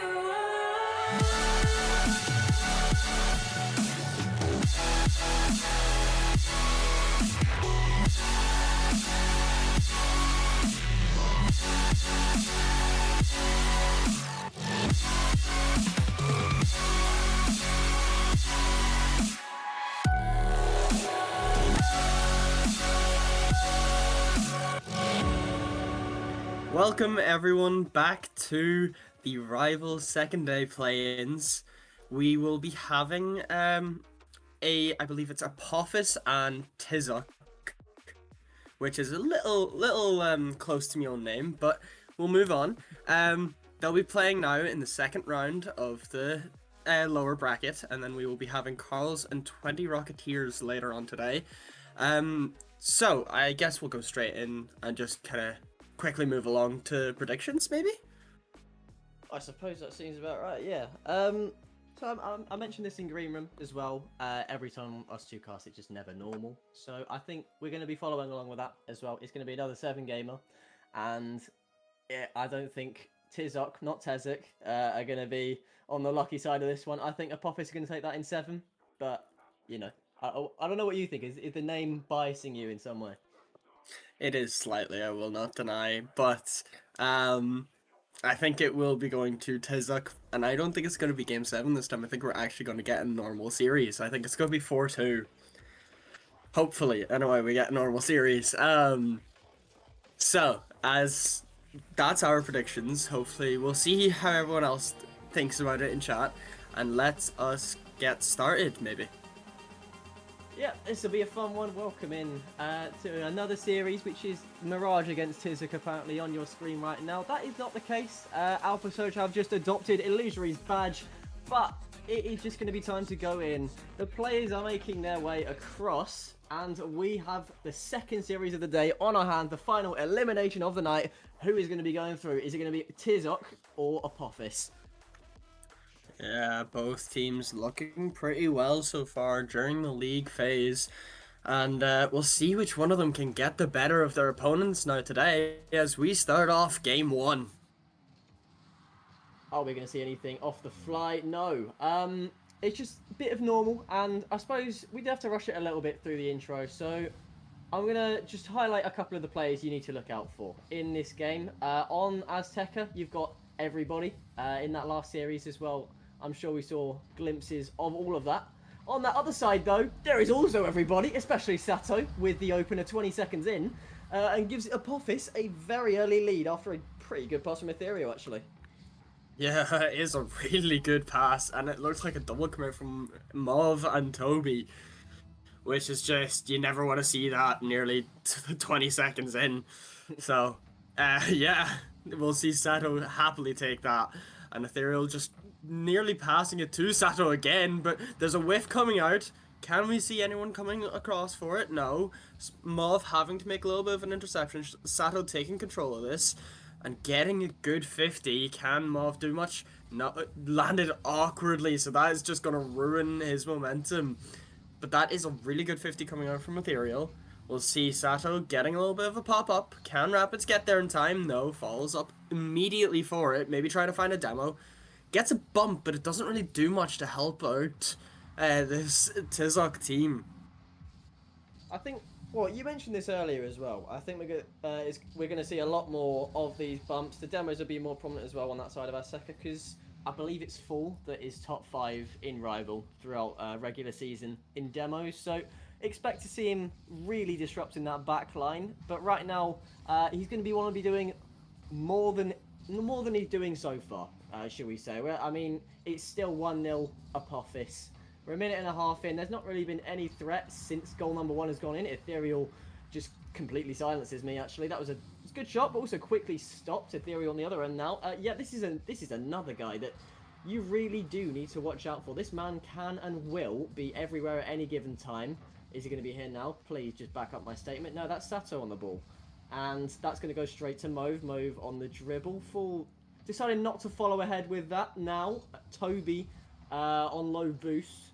We'll just shadow that a little bit. Just let the play go forward. Let Apophis come to them. I'm tripping over my words, but yeah, as you're tripping over your words, it looked like an own goal there from Ethereal. Never mind, it was just a dunk from Fall. That is wow, and Rapids cannot get to there in time. But yeah, no, that's some way I feel like we're not gonna have a normal series again. Oh no. Yeah, Tizok will happily take that anyway. Toby getting a good shot off. Sato being there just about on the goal line. There's a pass coming in. No one's there for the shot though. Toby has to take control, slow the play down a bit. Rapids booming that ball upfield. Ethereal is there though. Picked up the pad from the opponent's side. Tried to get a bump on Fall. Doesn't do it. That's a good 50 coming out as well from Fall. Trying to maybe just put on a bit more pressure. Trying to speed things up a little maybe for this Tizok side. Yeah, I suppose they're giving it a little go to just get their pace going. They have just played a 7-gamer as well against Mirage, who are looking increasingly hot towards the end of that last series, despite getting absolutely slammed. I think it was 9-3 in the most anticlimactic Game 7, I think, ever. But this is a new series now. After whatever the end of that was, it's a bit more normal than we've got yesterday. Maybe it just isn't. Of course it isn't. Sato middle. Blocked by Fall now, who's going to go down the other end. Ethereal with 1 touch. But here's a fun little stat, fun little piece of info for all the statisticians out there, and that is in all seasons, I believe this is true anyway, Snow said so, Azteca Tizok have never lost a series in rival play-in / playoffs. Wow. They have won everything every single time. Both times I'm asking. That's wow. But as it stands there, don't know too much about that, considering maybe a little caster curse. We'll see. As yeah, Rapids getting that goal for Apophis. We'll see. That's a great boom forward. Mauve has to race to it. Does get there in time. Ethereal with a good 50. Tried to maybe find a bump on Fall, but we all know, since Fall is top 5 in demos, he knows when people are going for them and trying not to let that happen. Toby nearly finding the shot. It just hits the underside of the bar, but bounces back out, and you'll just take this in control at the corner. Is your main attacking force, if you're Tizok, is Toby. He has been most of the season as well. He's had Mauve backing him up half the time. Fall's just locking that defense when he's not demoing everybody, but Toby is that unpredictable danger man for this side. I've cast a few of their series, and it's always the same old story, that whether they're ahead or behind, Toby is going to be that main force of attack, as he might be looking to go for that, because dusted by Ethereal, who's also looking for a bump. Rapids up, beats one, but Full is looking at an open net at the moment. That might just find its way all the way in, and we're all tied up with 30 to play in game number 1. Yeah, and that was a double commit from Sato, and I believe it was Ethereal. And Rapids can't really do much about it, being left alone on the defense. Had to go for a save, but it just set Fall back up. And yeah, Tizik will happily take that equalizer with 30 seconds remaining on the clock. It's been a bit of a scrappy game number 1. That might also find the net. Full looking for the redirect, can't quite get the final touch. Rapids looking for the double off the wall, will follow that. Toby's just going to beat him, but Sato in the mid, straight to Ethereal. Looking for the shot, it's not going to happen though. Is there one last attack in there? There is from Tizik, but they can't quite find the net with it. 30 boost for Rapids in his own corner. Any 0-second heroics in game number 1. Toby tries his luck, but it's just not fortunate enough, but the ball is still up. Is there another shot in there for any of these teams? Rapids is just looking to kill it. We have overtime. And that was a very close encounter from Tizik. Apophis, they'll be very, very lucky to get away with that. And now you can see the start of this time, overtime, just it's the pressure coming out from Apophis here now. And Fall is just going to try cut it out. Gets a musty, not too much power on it, however. And the ball gets cleared straight to Mauve. Rapids immediately cutting out his play. Toby's up before the intercept. Tries to do something with it, can't do much. There was nearly a pass in field, but it's taken away immediately, and we can see both sides just kind of playing a little cautiously. I want to think there's 2 demos coming out, however, one from Ethereal, and I don't remember who it was from the other on the other side, but you see both sides just playing a bit cautious, trying not to push too many people forward. Mauve trying to get the shot. Rapids is there to equal him. And we see a little touch there from Fall. Rapids immediately getting that boomed away. And yeah, it's a little quiet so far at the start of this overtime. Does seem so. We are seeing the odd mistake, but yeah, you're right in their cautiousness, because no team is just willing to capitalise on anything. They just want to stay safely back, because, well, everyone wants to win that game number 1 in a play-in series especially. But there's not been any. I suppose there's been small threats. There's not really been anything huge for the past. Well, since Tizik equalised with that second goal, which was, as far as I remember, a little bit suspect. But Ethereal into the middle. Mauve is just waiting for Toby to take the ball instead. Sato is going to clear it with no boost as well. Looking for that follow from Full, who might find the net. Yes, he will. Tizik draw first blood in the series. What a shot there from Fall, finding the read, getting his car turned just enough to find that angle, and Ethereal I don't think was expecting it. That is an incredible shot coming out from Fall. It just took him by surprise, I think. Yeah. I mean, if I'm Ethereal, I want to see the replay of that goal, because I know a shot can come from anywhere, but at the same time, maybe Ethereal just wasn't ready for the angle. Maybe that's what it was, because I feel like that could have been easily saved, but I might have just been looking at it wrong. Yeah, I think he might have actually been coming back. He wasn't actually in the goal at the time. I think he might have been coming back and just wasn't expecting a shot to come out. But we can see there from the stats of that game, it looked to be honestly a bit of a domination, even though Apophis had, well, 2% more field domination.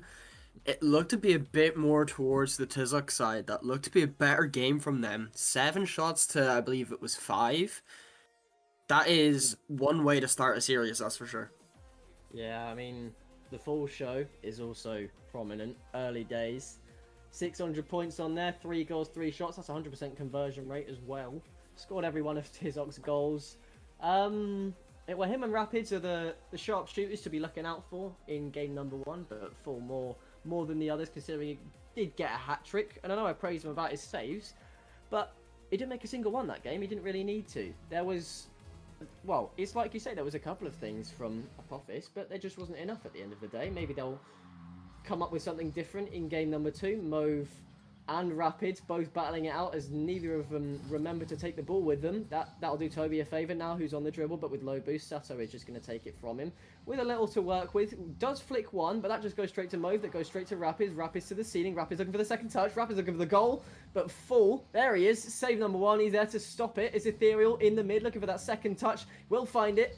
it's early threats from Apophis now. They are changing up from how they were in game number 1. A lot less cautious after they have lost one of the games. I think that might be the wake-up call that they needed. Sato up, beat by Mauve. Toby is just waiting in the wings there, looking for that redirect. He might just leave it. That's going to come off the post. Full with the shot, with the follow-up. But it's going to be stopped by Ethereal with no boost. Just makes him a little bit awkward. But I do like the ideas now. Apophis are improving, but Tizok are staying steady. Yeah, and you're mentioning about Fall and Mauve being sharpshooters. That does not mean keep your eyes off of Toby. Toby can find a way and will find a way if needed. And we need to see something really special from this Apophis team, it looks like, to beat out the defense from this Tizok side.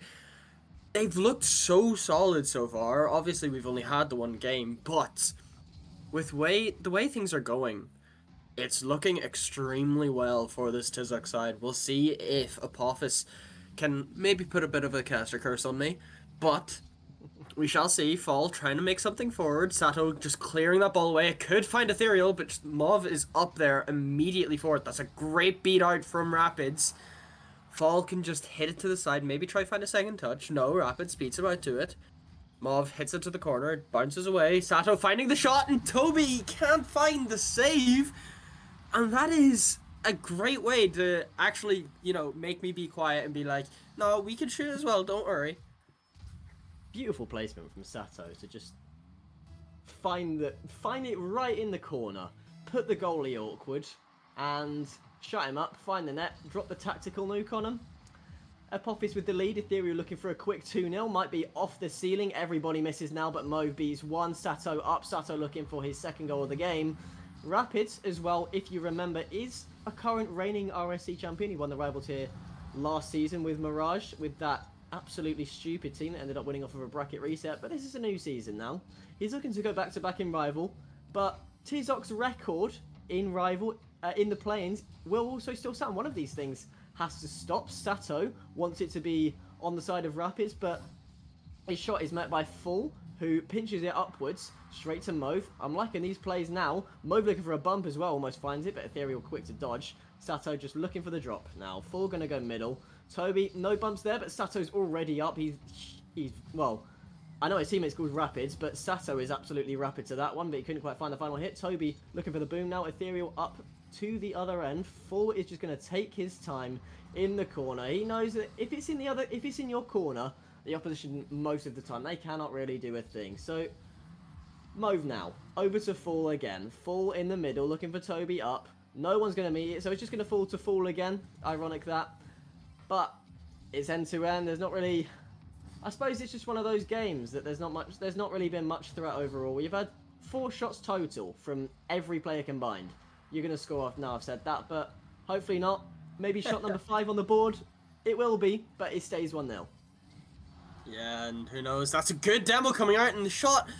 That is a wonderful save from Rapids, hitting it off onto the post, just about getting away with it. And we see Rapids passing it over to Ethereal. Rapids will fake that again, though.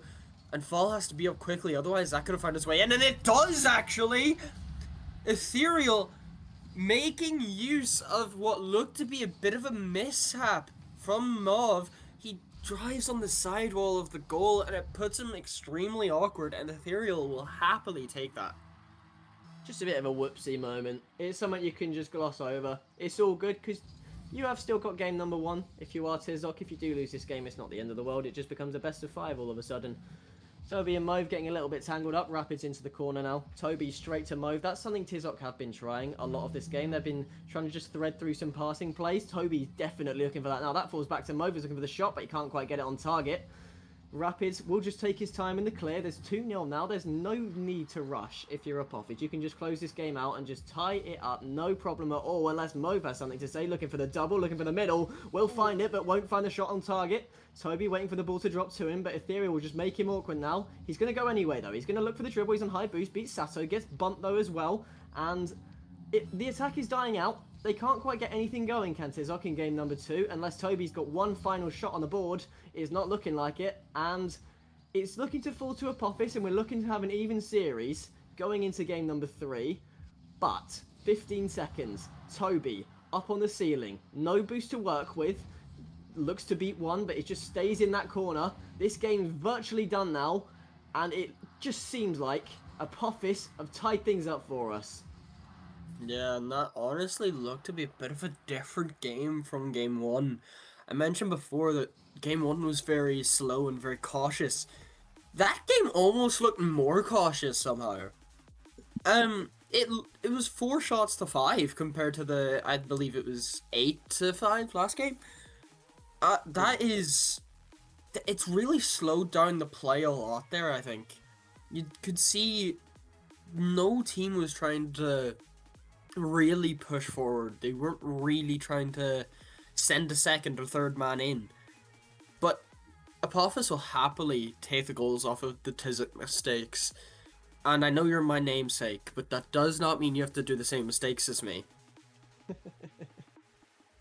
You got to start rallying them. You got to start getting them going again, because this cautiousness, it might just play a factor later on. Maybe it will cause nerves later on along in the series. I mean, we're only 2 games in, but we've still got another 5 to go, and it's just something to sort out, because I know it's a higher tier, and that's something I do miss about those other lower tiers, is you see a lot more goals go in, and that's something that I would absolutely love to see in this one. There was quite a few in that Mirage series just last time, but can you two just lay off the cautiousness now, please?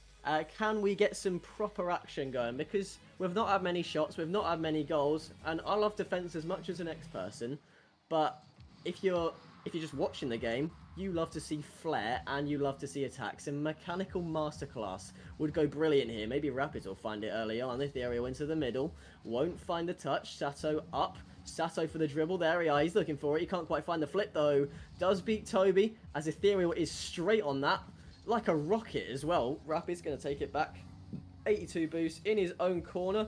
Almost got demoed for that, but beats Mauve on the 50, or I say that, not really. Toby might find the shot though. Ethereal wide. Ethereal staying as well. Beats Mauve. Sato in the middle. Full. Just going to wait last. Just play patient. And this is why he's such a good goalie, because he just waits for the play to happen before he makes his move. And his move might just be to dribble it all the way into the other side and give Tizoc the lead. Wow. That is amazing control coming out from Fall. You could see that Rapids faced the wrong way, but I feel like he could have went up a little earlier to try and make that save. But hey, it's too late now. We're 1-0 up for Tizoc. Can they find a way to keep this in lead and maybe be 2-1 up in the series? You'd like to think so. I mean, Full has been special for Tizoc early on. I mean, this is a man who was elite last season, granted, but even still, he just does everything. He saves, he scores, but what can't he do? I'll tell you what Apophis can't do. That's find the net right now after last game. Maybe it's just taking it in turns. Sato might have his own pop at the cherry now. Full up, Full doing some more stuff, looking to drop it past one. Rapids reads it with minimal effort, should I add. 20 boost for Toby. Decides not to go for it as well. Full's going to wait last, as he does best as well. Well, he just does his best all across the field now. 50 Sato, that just goes straight to Mauve. Tizoc are just playing full safety mode, as has been the theme, I think, this series, just full safety mode. Apophis, however, have completely let that slip. It might be 2-0. Toby's going to find the shot, but Rapids has got a save after the shot just ends up floating towards the net. Not much of a threat at the end of the day. Full, he's going to try and make his own threat, though. Touch 1, touch 2, goes middle, meets Mauve, meets the goal, meets 2-0. And Apophis have got work to do, because Tizoc have come into Game 3 swinging. Yeah, and that is a great play coming out from Tizoc. One thing, though, I will say about the last game, we were mentioning how they found their shooting boots then. I think it was more so off of the Tizoc mistakes. I don't think that they played extremely well. As I mentioned, they were being a bit cautious. And we could just see here now again, Tizoc looked to be a better team. Oh, and that is a big whiff coming out. Toby, though, couldn't do much with it. Fall trying to find a pass, gets a bump on Rapids. We can see that actually might have helped Rapids, beating out Mauve there. Toby's able to get a touch, try to find a second, doesn't get it. And Fall will just have to take this guy with this. Can he get something with it? Finds the flip reset, does use it. And Mauve can't get there in time. Toby, though, finding a hit, trying to maybe put it midfield. Rapids is up to it. rapidly, might I add. And Toby just has to try and keep the pressure on, maybe try find something. Mauve immediately putting that, making sure that Apophis can't leave their own half. But as it stands, Apophis need to find something in this game and extremely quickly. Yeah, I suppose with what you're saying as well, I've realised that more now you said it. It has more just been capitalising on misplays rather than making their own outplays. Sato tried to find the bump there, but there's not been enough really creativity, and I think you're going to want to turn to Ethereal to be that man if you're looking for that. I suppose Rapids could also be it, but he just seemed to be playing very, very fundamental early on now. Sato's going to be last in a 1-on-3, I think it is, and Mauve just dusts him, and it's 3-0. I'd be looking to take a timeout if I was Apophis after this game because it's all falling apart. You're not finding anything, and you're getting dusted to every play. Yeah, I'm honestly, I'm with you because this has been a bad showing so far from Apophis. So, how do they find a way back into this? I don't know. Because it's just looked like Tizuk have been playing extremely well in comparison. We see their 2 misses coming out, but Toby able to find the save. Ethereal went up a little early, couldn't find the touch. Does get it this time, but just plays it to the sidewall rather than trying to find something with it. Rapids getting a hit. Mauve having to make a little bit of a backflip hit. We see them trying to go for a pinch there, it looked like, but it just didn't work out well for them. And Fall has to just slow down Ethereal here. Maybe try to just soak up some of the pressure and just waste some time. Toby up immediately for that ball. Finds the touch. It's in the midfield. Mauve doesn't... I think he might have misflipped and doesn't get that shot off. Fall nearly finding it himself, but Rapids is up on the backboard. We see Toby does get beat out. He doesn't even decide to go up, I've noticed. And that is actually incredible because that turn back, knowing that you're in the wrong position, is something that you want to be able to see, especially if you're trying to slow the game down and just try to keep your defense on. That's a great shot coming out though, but Sato just about getting a touch to send that high. Well, it's going to be Tizuk still on the attack. And well, still never mind. Going. Yep, that game's done. Chalk it up. It's 2-1 to Tizuk now. Yeah, I mean, what can you really do? You're going to have to take this time out if you're Apophis because you've been getting romped in game number 3. There is nothing you can do because Tizok are running rough shot. Full is running rings around the entire defense. Mauve is being clinical. And Toby, you just be Toby. Make it 5-0, why don't you? Yeah, and oh my god. What has happened to this Apophis team? Even in game 1 it wasn't this bad. Is there... Yeah, you have to take your time out now, I think. Otherwise, it's just going to get worse and worse. Maybe try to cool down the Tizuk momentum. And also maybe just try to figure out what's going wrong. Maybe try reset a mental, especially after this game. And that's Toby beating out 2 players there. Fall finding the pass, but it's not allowed in there from Ethereal. And that ball will touch the ground, making it 2-1 in the series. Well, I'd say go back to the drawing board, but I think if you're Apophis, you need a new drawing board because nothing is working anywhere on the field right now. You've lost every 50 pretty much, every goal, every save, everything. Just reset, get yourself right, grab a drink, get a water. Get something that just takes your mind off the game for 2 minutes because those 2 minutes can be very important.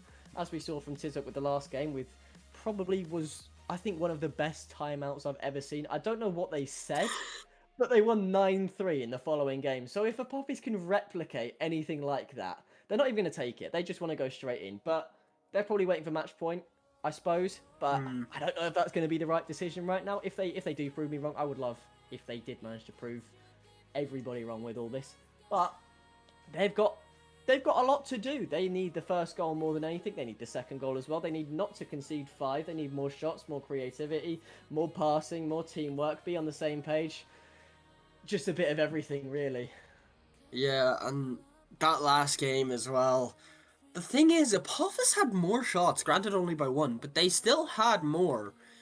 But Tizuk had the better quality. We'd seen I think it was Fall or Mauve. I can't remember which. I'm not gonna lie.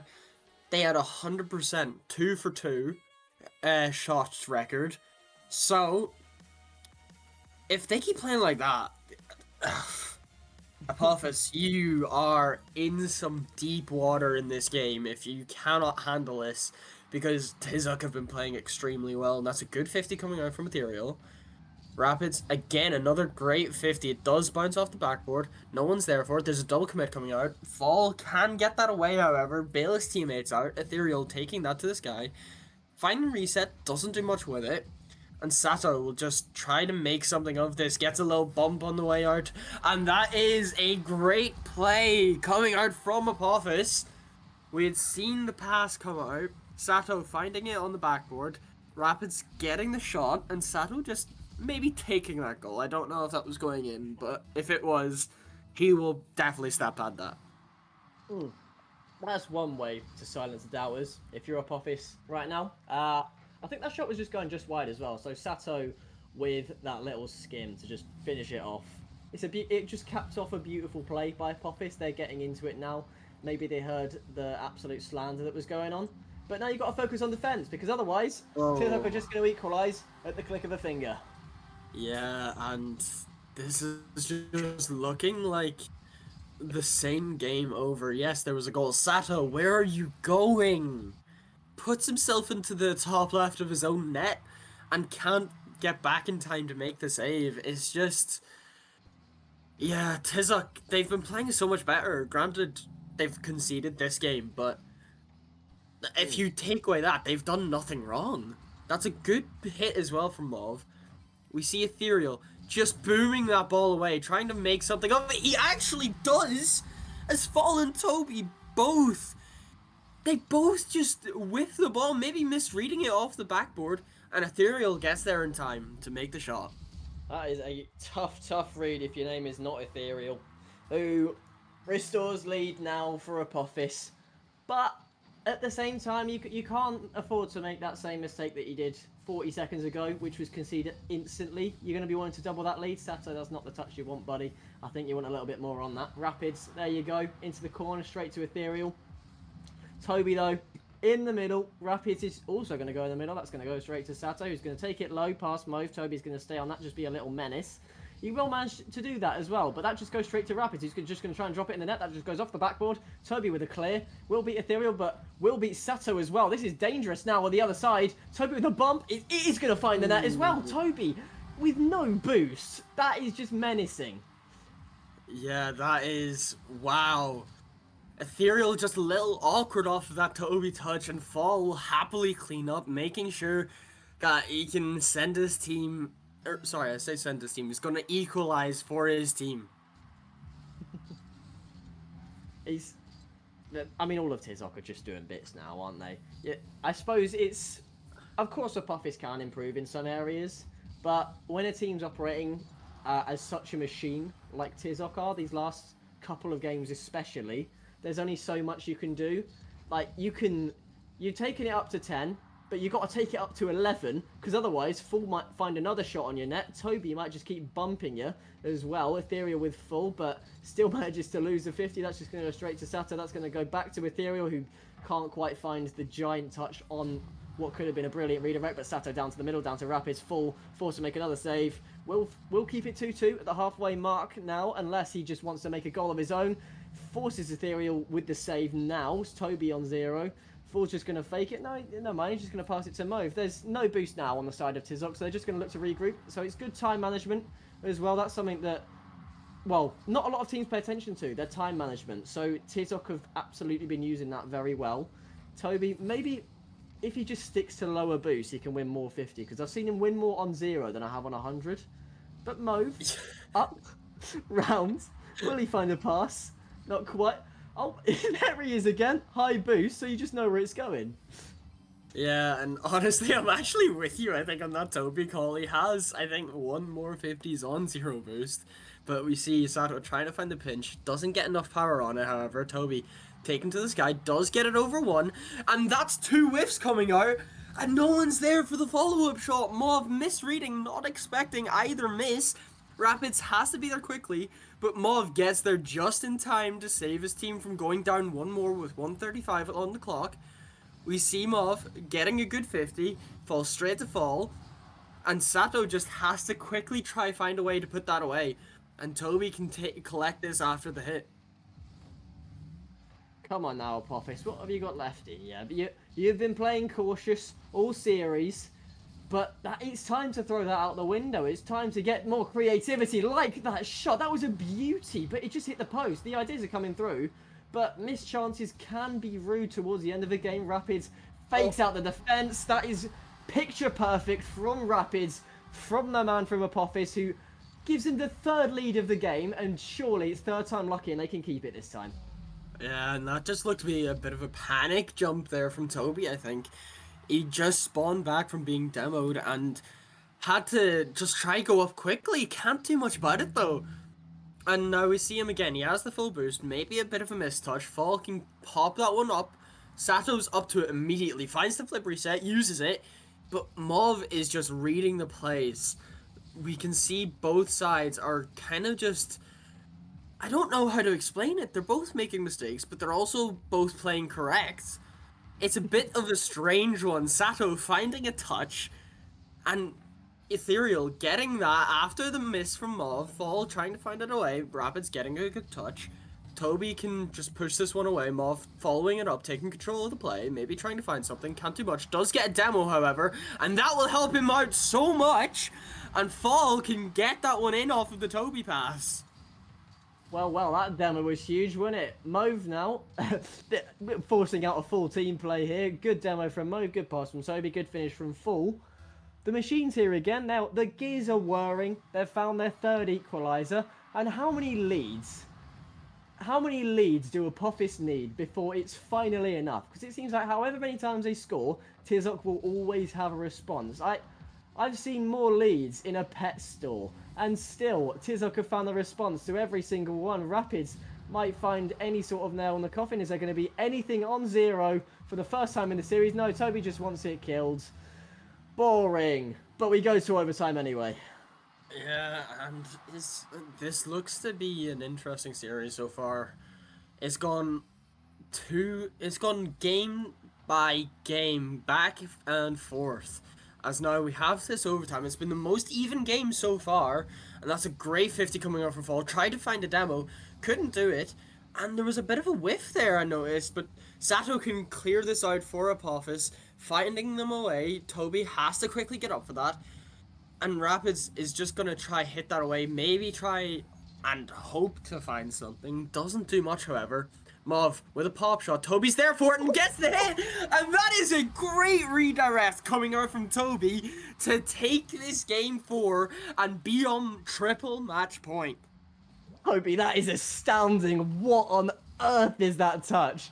Completely bamboozles the defense, and that has to force a timeout now. That is ridiculous for a winning goal. It caught everybody by surprise.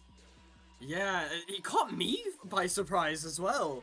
He's done so well to find that shot and find that angle. I don't have words for it. That was such a good way. He just stayed up long enough to get around the ball and just completely throw the defense in a loop. If you think about it, if you get rid of all the letters in Toby and replace it with Zen, you get Zen. So judging by that, he's just that guy right now. The logic's skewed, but don't question it. All right, he's him. This game, he up for it. He wants to continue to be. In 3-1 now. They're in Dreamland. They're almost looking to close out. They're almost looking to keep their record of being that unbeaten team in rival players plus playoffs. They couldn't do it a third time. They're surely not. But sure looking like it. Yeah, and I'm unsure. I'm surprised that Apophis did not take time out there. Because that is very strange. They must think that they can come back from this without taking it. But if they lose another, they're gone. They will not be staying in this tournament. So I'm unsure what their thought process is. But as we get into Game 5, We see Toby getting a hit, trying to find something, maybe an early pop shot. Doesn't do much, however. Sato beating out Fall, trying to find a second touch, maybe a third as there's a double touch on that corner. Rapids getting a good 50. It nearly found its way into the net.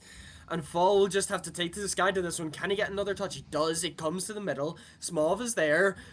Toby took over for it, and Mov nearly found a way to get back into it. It's all carrying on where they left off now. They've got one more game and they're on triple match point. They're in Dreamland as it stands. That's another miss. That's another miss. Oh dear. I really do think Apophis should have taken the timeout. I'm going to question as well. Do they know that they've got a timeout to work with? Because I see almost zero teams do that when they've got one to offer. In a best of 7, I might add, and they just don't take it when they're against triple match point. But maybe they are just confident enough. Ethereal looking for the skim, but Mauve will just make an easy save now. Mauve going to be on the wall, looking to pass middle, looking to find Toby. That fake is crazy. What is this man on? That is a disgusting fake coming out from Toby. Sends Ethereal. Hey, Ethereal, can you get me a Twix while you're out, please? That would be lovely. Because, oh my god. What a way to maybe find a way to get through and go into playoffs. Surely they can carry this one on. Surely they can. Sato down. Yeah, Toby's on a tear right now. Fall at the back. There's no stopping the team. And if you get past those, you've got Mauve to deal with. Toby up, 0 boost. The 0 boost hero here for Tizok right now. Mauve into the middle. Rapid's going to clear it. That's going to fall to Sato, but he's not got the boost to work for it. He's not as good as Toby is on 0, but here he is on 100 now. Danger Man once again going to find Fall. Danger Man number 2 who's going to find Toby again. Not quite. Rapids is going to be up to stop that. Apophis just don't want it in the side of the field now because it feels like every time it gets even close to their goal, it's going to go in. They have managed to find their way outside of that, though. That's a really awkward touch. That's going to fall straight to Rapids. And the shot's just not there. The shot is just not going to find the net. I mean, the keeper was out, the keeper was down, but Apophis just don't have it in him right now. How is that not found a way into the net? That is such a way to not get a goal from it. Toby was awkward as all could be and still found a way to make that save. And I did say earlier in the series, we were talking about Mauve and talking about Fall being the shooters on the team, but Toby so far has had such a good game, even on offense, that you just can't keep an eye off of him anymore. Because if you do, it's going to be a goal. You can't do much about it. Fall getting over one, trying to maybe find a demo, nearly could. Mauve got the shot off, Sato able to make a great save, however. And Toby is out of the playing field. They don't want to see him on the pitch anymore because he has been such a spanner in this Apophis works. And it's, oh my, the fake coming out from Ethereal. He has just decided, you know what, I'm getting my revenge for what you did to me, Toby. And it works out extremely well. Toby had to go to the shops this time. And that is a great way to find your way back into this game. Beckwith Park seems to be the land of mind games right now. Both teams having their own fun. But it goes between Ethereal and Toby now. They're just looking to one-up the other one. Ethereal with another shot. That's almost going to go straight onto the net now. It might just be one-on-one with 2 extras on each side, but Sato might find a goal, or he might just take his sweet time. But he's going to do both, and the Apophis finally have a lead. What even... We were saying before about hopefully having a normal series. Yeah, no, that's not happening. It's really not happening. Tizok, I don't know what happened there, but you cannot be letting that happen. I know you have 2 more games to work with, but you cannot be letting that stuff happen. Ethereal just sending that one away. Sato nearly finding a way to it, but can't do much, however, with it. There's a bit of a double commit. Toby can get another great touch. Wins the 50 again on 0 boost, might I add. And Rapids just is going to take control of this, maybe find something with it. That's a great shot coming out from Sato. Mauve able to make the save. Takes it to the sky. Does get beat out, however, by Ethereal. Ethereal finds the flip reset, gets a bit of a bump on Toby, but Fall is there. No one was there for the follow-up shot. And Toby pops that one high, maybe tries to find a way to beat him to it, but does not. Rapids is up immediately. We see Ethereal taking to the skies from the wall. Can he do anything with this? No. Don't think he could have done much with the boost anyway. And both sides just look to be trying to maybe take a step back in this game. The caution seems to be back now, it really does. No more mind games. I suppose with that third goal, Fool seemed to have the reaction time of a cucumber, so that really didn't help matters at all. But Ethereal now on the ball, misses the boost but gets a demo. Now that's 2 defenders gone. Ethereal's looking to eliminate the third man as well. Rapids wants to keep it in Tizok's half because Apophis do have the lead as well. They can just see this game out, but we're going to see a double miss there. The 0 boost man wins both 50s in the air for some reason. How has he found his way up there and managed to do that? Mauve going to get dusted by Ethereal, and as the clock counts down, Neo Tokyo beckons. We look to have a Game 6 in the series unless Fool has something to say. He's going to keep this up. He's going to look for the dribble. This would be a moment of magic if he could figure this one out. Beats Ethereal, who does get the 50 off. Mo's going to take it to the corner, going to be low on boost. Toby just wants to keep it. He doesn't want this game. Well, he wants this game over, but later on, Ethereal's going to fake it, and Neo Tokyo is next on the rota, as we will have a minimum of 6 games in the series. Yeah, and obviously both teams, for some reason, still having their timeout. If you're Apophis, do you do this to maybe try to slow down Tizok a little more? Or do you think that'll hurt them more than it'll hurt Tizok? I think I'd just time out to BM, honestly. I would just do it for giggles. I think it was a Hogan mode, who just time out after winning a game for no reason. If I'm Apophis right now and you're watching this, please do that, because that would be brilliant. But come on, you know you want to. You do. You want the giggle. You want the BM. Come on. Yeah, I suppose you could do so, but I don't think they will. I'm not sure. But after that game, it is in fact 3-2. I would love if Tizok just win now. It makes my prediction perfect, might I add. 4-2. But we don't know how this will go. Neo Tokyo is known to be a heartbreaker, but First killer. will it be Tizok's heartbreaker to go to Champions Field and maybe lose out, or will it be Apophis' heartbreaker to which they just go home and leave this tournament? We shall indeed see, as both teams finding their way into the field, and we get started on Game 6. Come on, what is the result gonna be? Will Tizok close it out? Or Apophis just got another gear in them, despite not even using a timeout at all. I reckon if they win this game, there is going to be a timeout from one of the teams. I think it will just come down to who calls it first. But for that to happen, Sato needs to stop missing, and he's going to be Mauve now, who's going to try and go crossfield with 18 boost. He's not going to find one touch. Rapid is just going to take it all the way to the other side. Forces an awkward miss from Fool. Now that's a big demo. Going to go back in the middle. Fool looking to redirect it now. But no one on the team really has the boost to follow that one up. Rapid's just going to put it into the other half. We've seen it a lot more in the Tizok half in games 5 and now 6 than we have way earlier on, as it does seem Apophis. Wow. That goal has somehow gone in. That is a very big stroke of luck if you're Apophis, but a goal is a goal. You're going to take it. Yeah, definitely so. And Toby, we've been praising you all series. What has happened to think in your mind to try and go for that 50, even though there was the very high chance of that pinching out? Fall will just take control of this off of the kickoff, gets the ceiling reset, does hit it down, but Rapids read the play. Mauve just faking out Sato, I believe? Maybe? Oh, no. Toby, that is a very questionable touch, but Mauve is there to bail you out just about. Never mind, Rapids finds the angle, and this is looking like a non-normal series again. Oh, we're back where we were yesterday. Toby, pal, you're not on the yellow team. I know Azteca's got that in the logo, but you're on the other side, I'm afraid. It's an unlucky touch, as he atones for his past genius with a mistake. You wouldn't hear that saying very often. Mo going to go up the other end now, as well, there's a bit of a small mountain to climb. Well, there's a molehill to climb if you are Tizok right now, because you are still up in games at the end of the day, but you are down 2-0 in game number 6. It could very well be 3 as well. Mauve, that is a horrendous recovery, I'm afraid. That is not what you want to see, and Champions Field may end up being the decider here. What is happening? How have they found a way to do this? Bottle.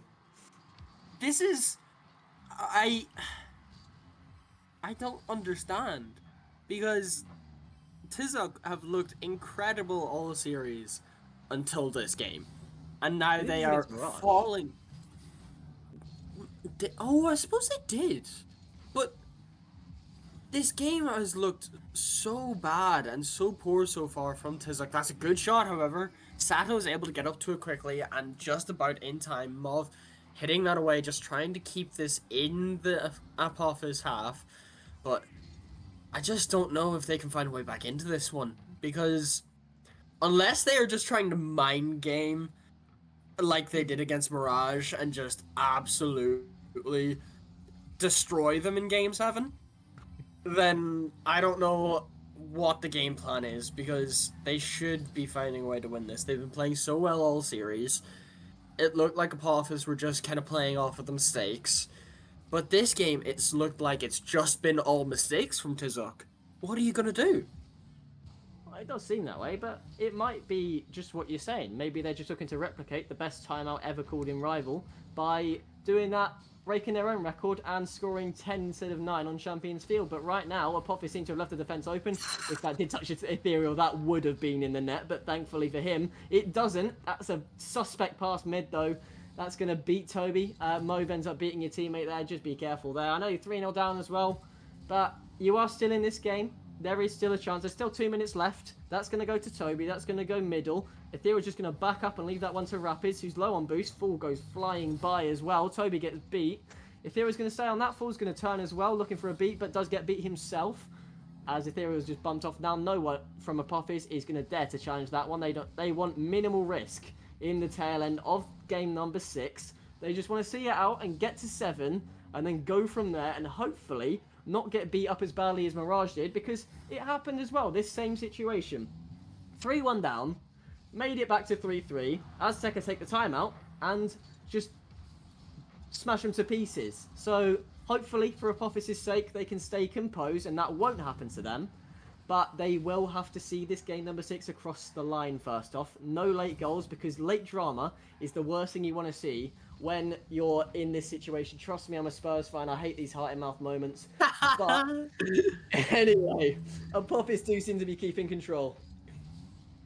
Yeah, and yeah, I understand what you're feeling, especially because as of late, it was going to be a case. I'm a Liverpool fan, by the way, so it was a case of we were the ones doing the late drama, but now it's been a case of the complete other ways. So we shall definitely see what happens. As this game honestly looks to be over, I don't think there's anything Tozak. What? Yeah, Tizok. Why did I get confused? Tizok. They can't seem to do much about it, and this looks like it's going to Game 7. Yeah, there's been no threat from Tuzuk. I'm going to say it absolutely different to make up for it. There's been 0. The threats all come from Apophis. Game 7 is certain. Are they going to run it back? Are they going to score 9 more and just make a statement? Or can we have a normal Game 7 for once? I would love to see just a nice, exciting end to the series. Maybe an overtime as well. That would be lovely. But this game's done and dusted. Certainly. So, Champions Field then. Who you got taking it? Yeah. I'm after this game. I'm hoping it'll still be Tizok. I nearly messed up again. I can't even lie, but Shattered, our producer, is hoping maybe not an overtime. That is because this is just. We have another game to go yet. By the way, people, we've already gone to Game 7 now twice.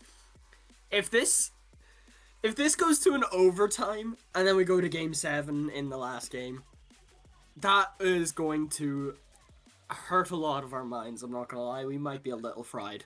But it is going to be going to Game 7. My prediction's out the window. Yours is still possible. We'll see Got if it back? Apophis can maybe bring this right. And I wonder if Tizok will make a timeout call. They do seem to have done in the chat as well. If we double time out, is it 4 minutes? Jesus. Rupp is genuinely just trolling. Then it's not going to happen. Yeah. But he's looking for the BM. He really is. We did have that yesterday as well in that that Ember Impulse series with the 5.5 minute tech timeout with the most EWC series you'll ever see. This is a bit of a better one though, however. So we're going the distance in a very, very exciting one. So this will be a fun one. There's not really much else for it apart from lock in, lads. You're gonna need to. Otherwise, you're cooked. You're home. You're gone. Yeah, and I'm really hoping there's not going to be any tech issues today, because if that happens again, then oh my god, we're going to be sat here for so long. We were literally talking after the series yesterday, and we were losing our minds realistically, being like, what is going on? Why is what happened? Yeah, And yeah. it's just, I don't want that to happen again today. Can we please just have a normal day? I beg. That would be lovely.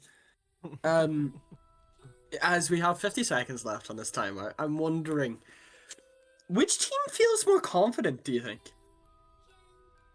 I think, from the way Rapid seems to have BM'd by saying Apophis want the same timeout as Tizok, then I'd say Apophis are looking more confident. And I'm just going to highlight a quick couple of stats from the last game. First one, nobody on Tizok passed 200 points. The second one, the MVP for Apophis, I can't remember who it was, but got more points than the entire Tizok team combined. And the third one, Toby had the most ball touches on the map out of anyone by a mile, and he got 90 points. But anyway, time up is about to end. Wow. Timeout is about to end for both teams now. So, as we go in to game number 7, just let them know the timeout is over as well, just so they don't take a bit too long. Here we are now, Champions Field. Go big or go home. Who is it going to be? Will Apophis come back with a miraculous comeback after being triple match point down, or will Tizok just go back to back against Mirage, against Apophis? Who is going to come out on top? Yeah, and we can already see falls immediately up for that ball. Ethereal trying to race him and meet him to it, but can't do it. Mauve taking control, finds the shot, and it is in! It creeps its way under the crossbar, and that is a great way to start Game 7 if you are Tizok. They're running it back, aren't they? They're going to do it again. Bar down, 10 seconds in. Beautiful shot from Mauve to kick us off. And Apophis have got to react quickly, because, as Mirage will know, this can get ugly very fast if you're not careful. Fool's going to go in the middle now. Ethereal straight to Sato. Sato with a lot of boost now. Going to look for a flick as well. Just gets a demo instead. That doesn't really do him any favors. Ethereal's going to go up. Ethereal with boost as well to work with. Going to be low. Going to find the flip, but not going to find a proper touch on that. Fool's just going to boom that. That might just be in as well if nobody's careful. Fool looking for the follow-up. Can't find it. We're going to stay at 1-0 early on. But both teams really want this game. You can tell by every single player they want this game. I mean, of course you do. It's a game 7. But even still, the hunger's there. There is not a single player on this pitch right now who doesn't want it as much as everybody else. Mauve with a crucial bump, but Ethereal with just as much of a crucial save will boom it as well now. Toby's going to block that, put it in the middle. Ethereal's going to go flying for some reason. He's off to Tesco again by the looks of it. Not even fake by anyway, he's just doing it for the love of the game this time. But Toby with the ball now, he's just going to end up passing that straight to Rapids. Beats to 50 as well because he's on low boost, and that's just what he does. Going to find the middle as well. That's a good idea of a double commit there from Apophis. That's a rare good double commit that you'll see. Ethereal's going to find mid, not going to find a single man to follow it up though. And after a minute and a half, there's been chances either way, but Azteca stay with the lead. Yeah, and you mentioned both teams wanting this. I'm not seeing that. I'm only seeing Tizok.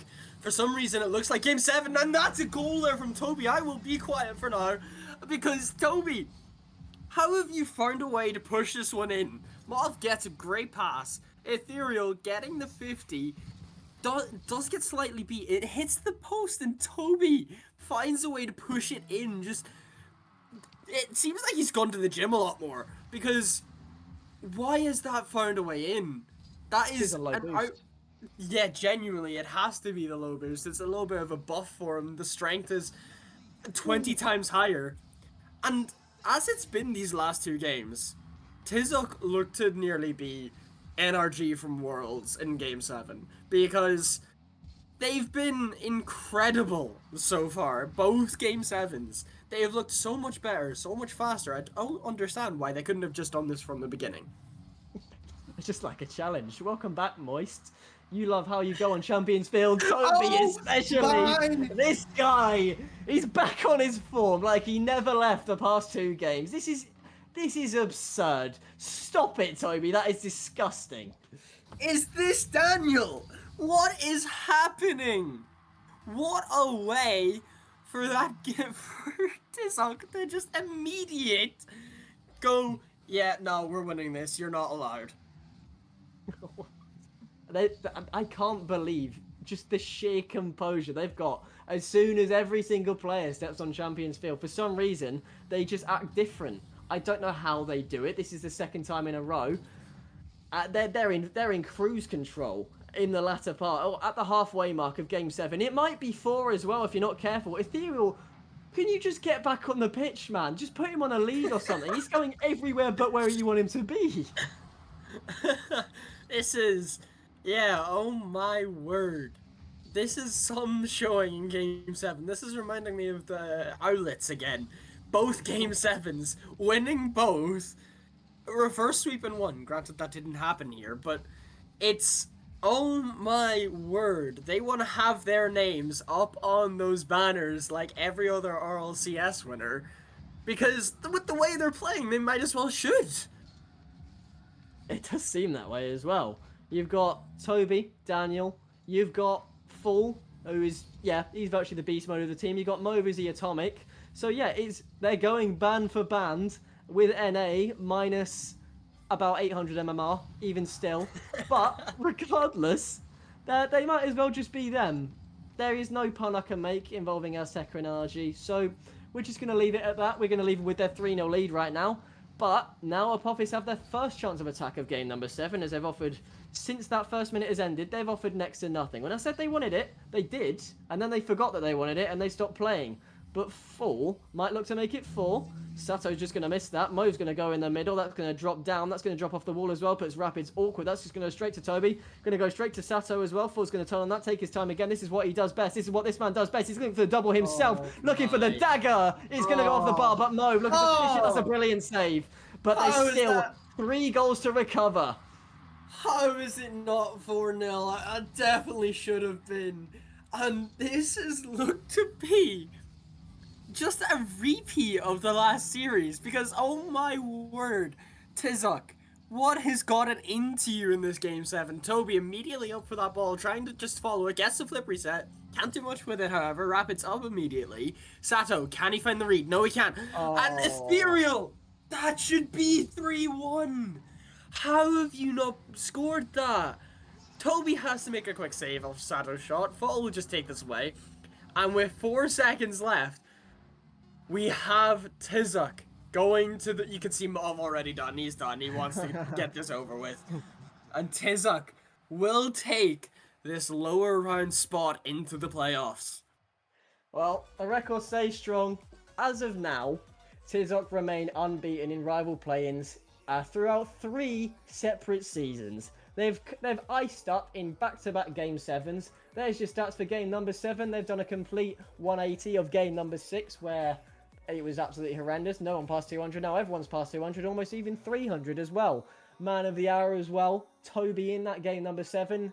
And honestly, game number 4 as well. It's just ridiculous, to put it simply. But there's your post-series stats as well.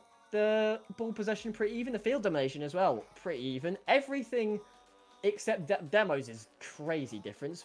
One that you wouldn't think could happen. But at the end of the day, Azteca Esports will edge their way through to Sunday. And Tezek, would you like to take us through that MVP? Yeah, that is an incredible display from Fall, getting 7 goals, 11 saves, showing they can do it both sides of the pitch, nearly 3,000 points. Honestly, I'm not surprised. If it was going to be anyone, you would have to give it to Fall. He played so well today, and Tizuk will be very happy to see him go and help them get through to the weekend. So, that is our lower bracket for today. Anyway, done. I will be here anyway, as some of the casters had to be replaced, but you know, we won't get into that right now. Yeah, and it's been great casting with you, Sheep. Yep, It's as been always. As always. Today we actually got a semi-normal game. Finally. And yeah, so we shall see you all after the break. Do you struggle to rank up in Rocket League? Are you stuck in Diamond while your other friends flex their SSL title? Well, look no further. I have partnered up with LTXAcademy as a coach, and we are ready to boost your gameplay. With multiple tournaments and trophies won and thousands of dollars earned, I will tailor to your needs and make sure you get to that next level. I'm also doing discounted prices for the first 10 days, so you do not want to miss out. And you are also probably thinking, CMOS, how do I book a session with you? well, that's easy.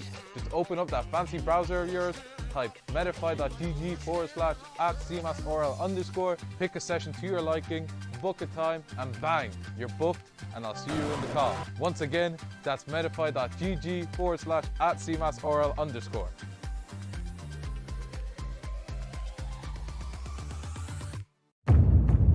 This isn't just merch, it's what teams wear when they mean business.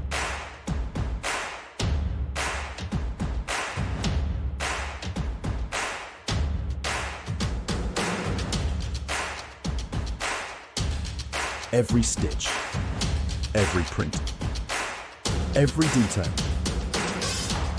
made to perform.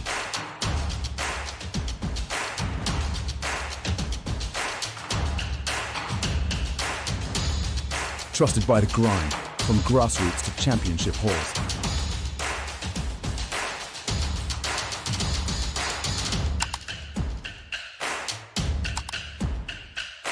Build your team store. Wear the brand that wins.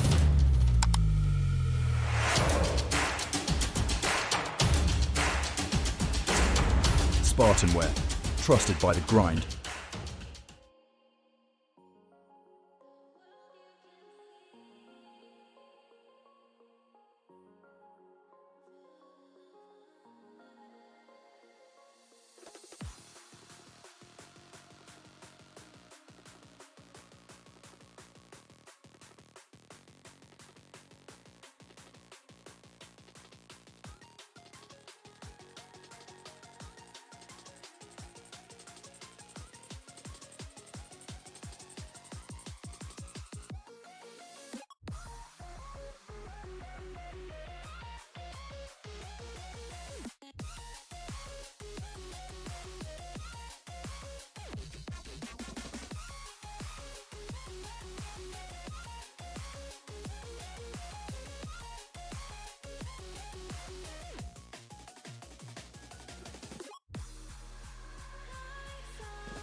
I could set you free, show you what this world can really be. Here with me, I could set you free of the pain and misery and let you be. Here with me, I could set you free. I could set you free. I could set you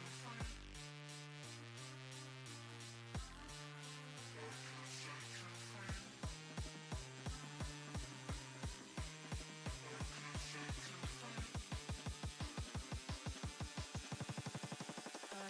set you free, show you what this world can really be. Here with me, I could set you free, off the pain and misery. Do you struggle to rank up in Rocket League? Are you stuck in Diamond while your other friends flex their SSL title? Well, look no further. I have partnered up with LTXAcademy as a coach, and we are ready to boost your gameplay. With multiple tournaments and trophies won and thousands of dollars earned, I will cater to your needs and make sure you get to that next level. I'm also doing discounted prices for the first 10 days, so you do not want to miss out. And you are also probably thinking, CMOS, how do I book a session with you? well, that's easy. Just open up that fancy browser of yours, type metafy.gg/@cmasorl_, pick a session to your liking, book a time, and bang, you're booked, and I'll see you in the call. Once again, that's metafy.gg/@cmasorl_.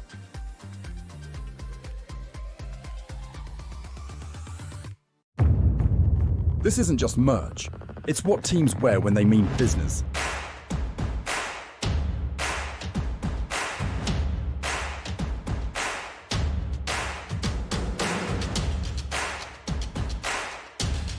Every stitch, every print, every detail, made to perform.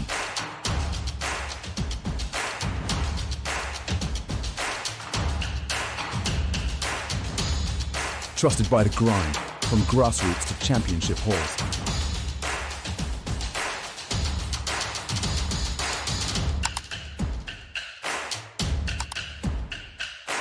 Build your team store. Wear the brand that wins.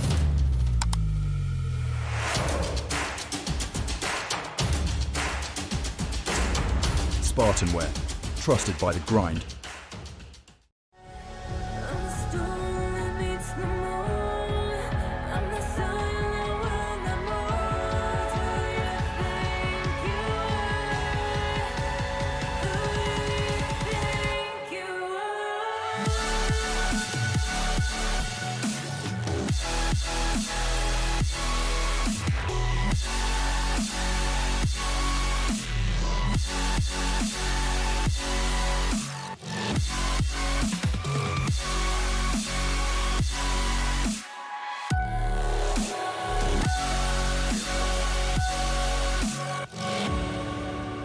Welcome everybody to the RSC, and well, it is an absolutely crazy day here to Zeke. We've gone Game 7 twice in a row. Are we going to get a third very, very soon? Who knows? But let's take a look at the play-ins bracket and see what we're working with here. I know you got to cast that Apophis versus Tizik match that we just got the absolute pleasure of seeing on our screens right there.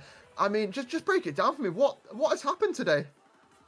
Yeah, I don't know. That Tizik Mirage game first off went, I think it was 3-1, then 3-3, 4-3, and Tizik absolutely destroyed Mirage in that game 7. And then it was the same kind of situation between Tizik and Apophis. It went 3-1, 3-3. Game 7, Tizik winning 4-0, I believe it was, if I remember correctly. They just look unbeatable on game 7, so we shall see if Carls and 20 Rocketeers will live up to this hype. Maybe will we see another game 7? I don't know. How are you feeling for predictions though? Yeah, we're not going to waste any time. We're going to hop straight into the predictions. So I'm going to go with a 4-2 to 20R here. I don't really know much about the teams, but I asked two people. I asked Beeping Sheep and I asked our producer Shattered, and both of them said 20R would win.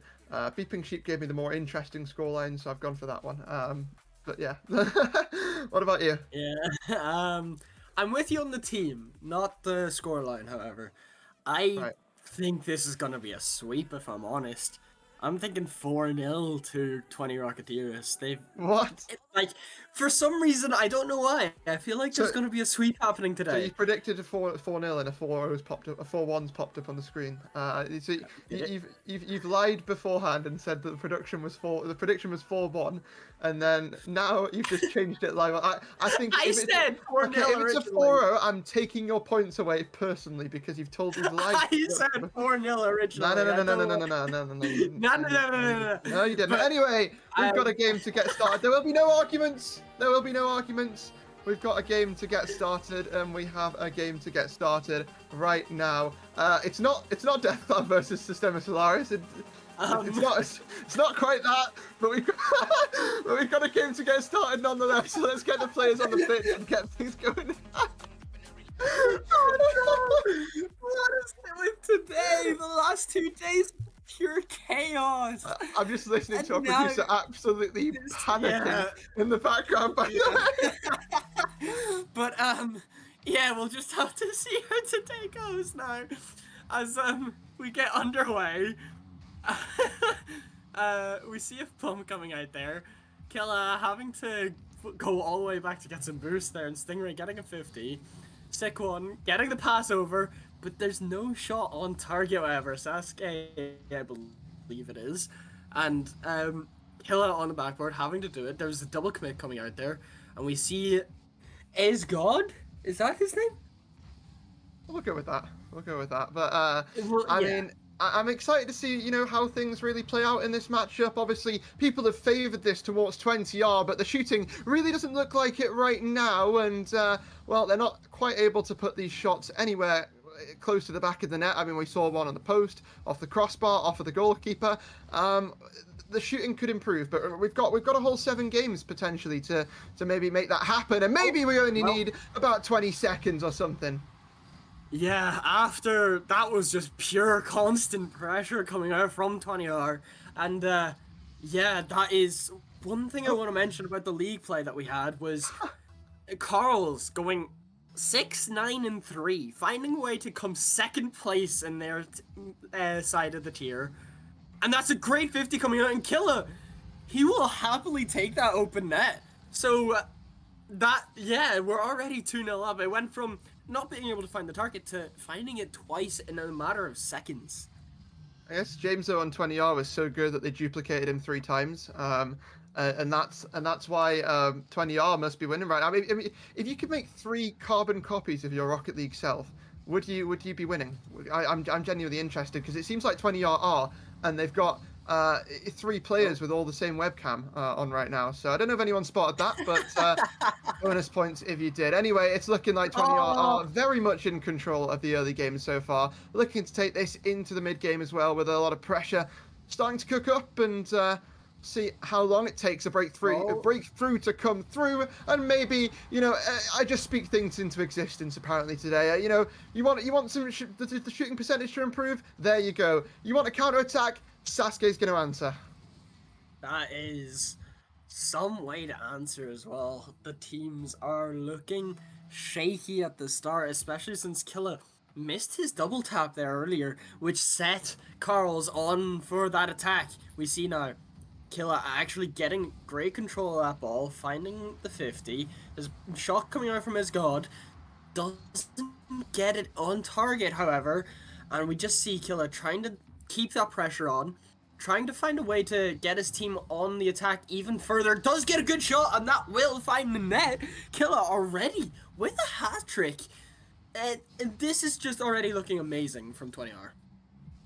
It's looking amazing from 20R. It's not looking so great here for Carls. I think they've got a lot to try and turn around here as we sort of get our way through the series. But still only the opening stages here. And I mean, and the last series is anything to go by. It shows you that how, quick game states can flip, right? We had an Alpha Surge who looked pretty much in control of game number 6, and then we went into game number 7, and it was just a complete swing the other way, and it was Azteca who took the series, moved forward to their playoff hopes. But the nice thing about this series is we don't get to eliminate anyone today. So another shot sort of ricochets just off of anywhere but the back of the net here. And that's not really where Berserkers want to be finding themselves. Yeah, you're saying it's nice that we don't get to eliminate someone. I want to see people get eliminated. We need to see. Why? Because it's better entertainment. Whenever it's game 7, your life is on the line. You cannot make any mistakes.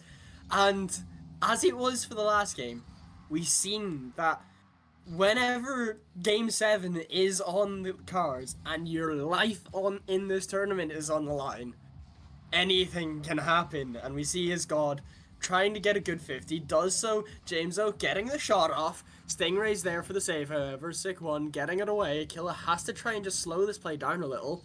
And we see Stingray immediately hopping onto it, not letting any more pressure fall onto this Carl's side.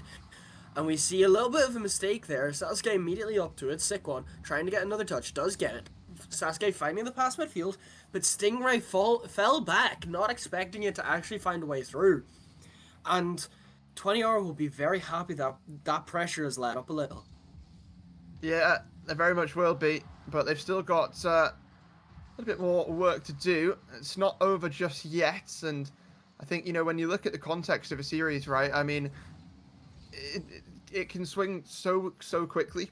2 goals is, you know, more than that can happen in a minute. We've seen it so many times before. You can't count this team of Carls out just yet, especially when they've got passing plays like that, but it seemed like 20R had the read, and they've been able to sweep away the danger.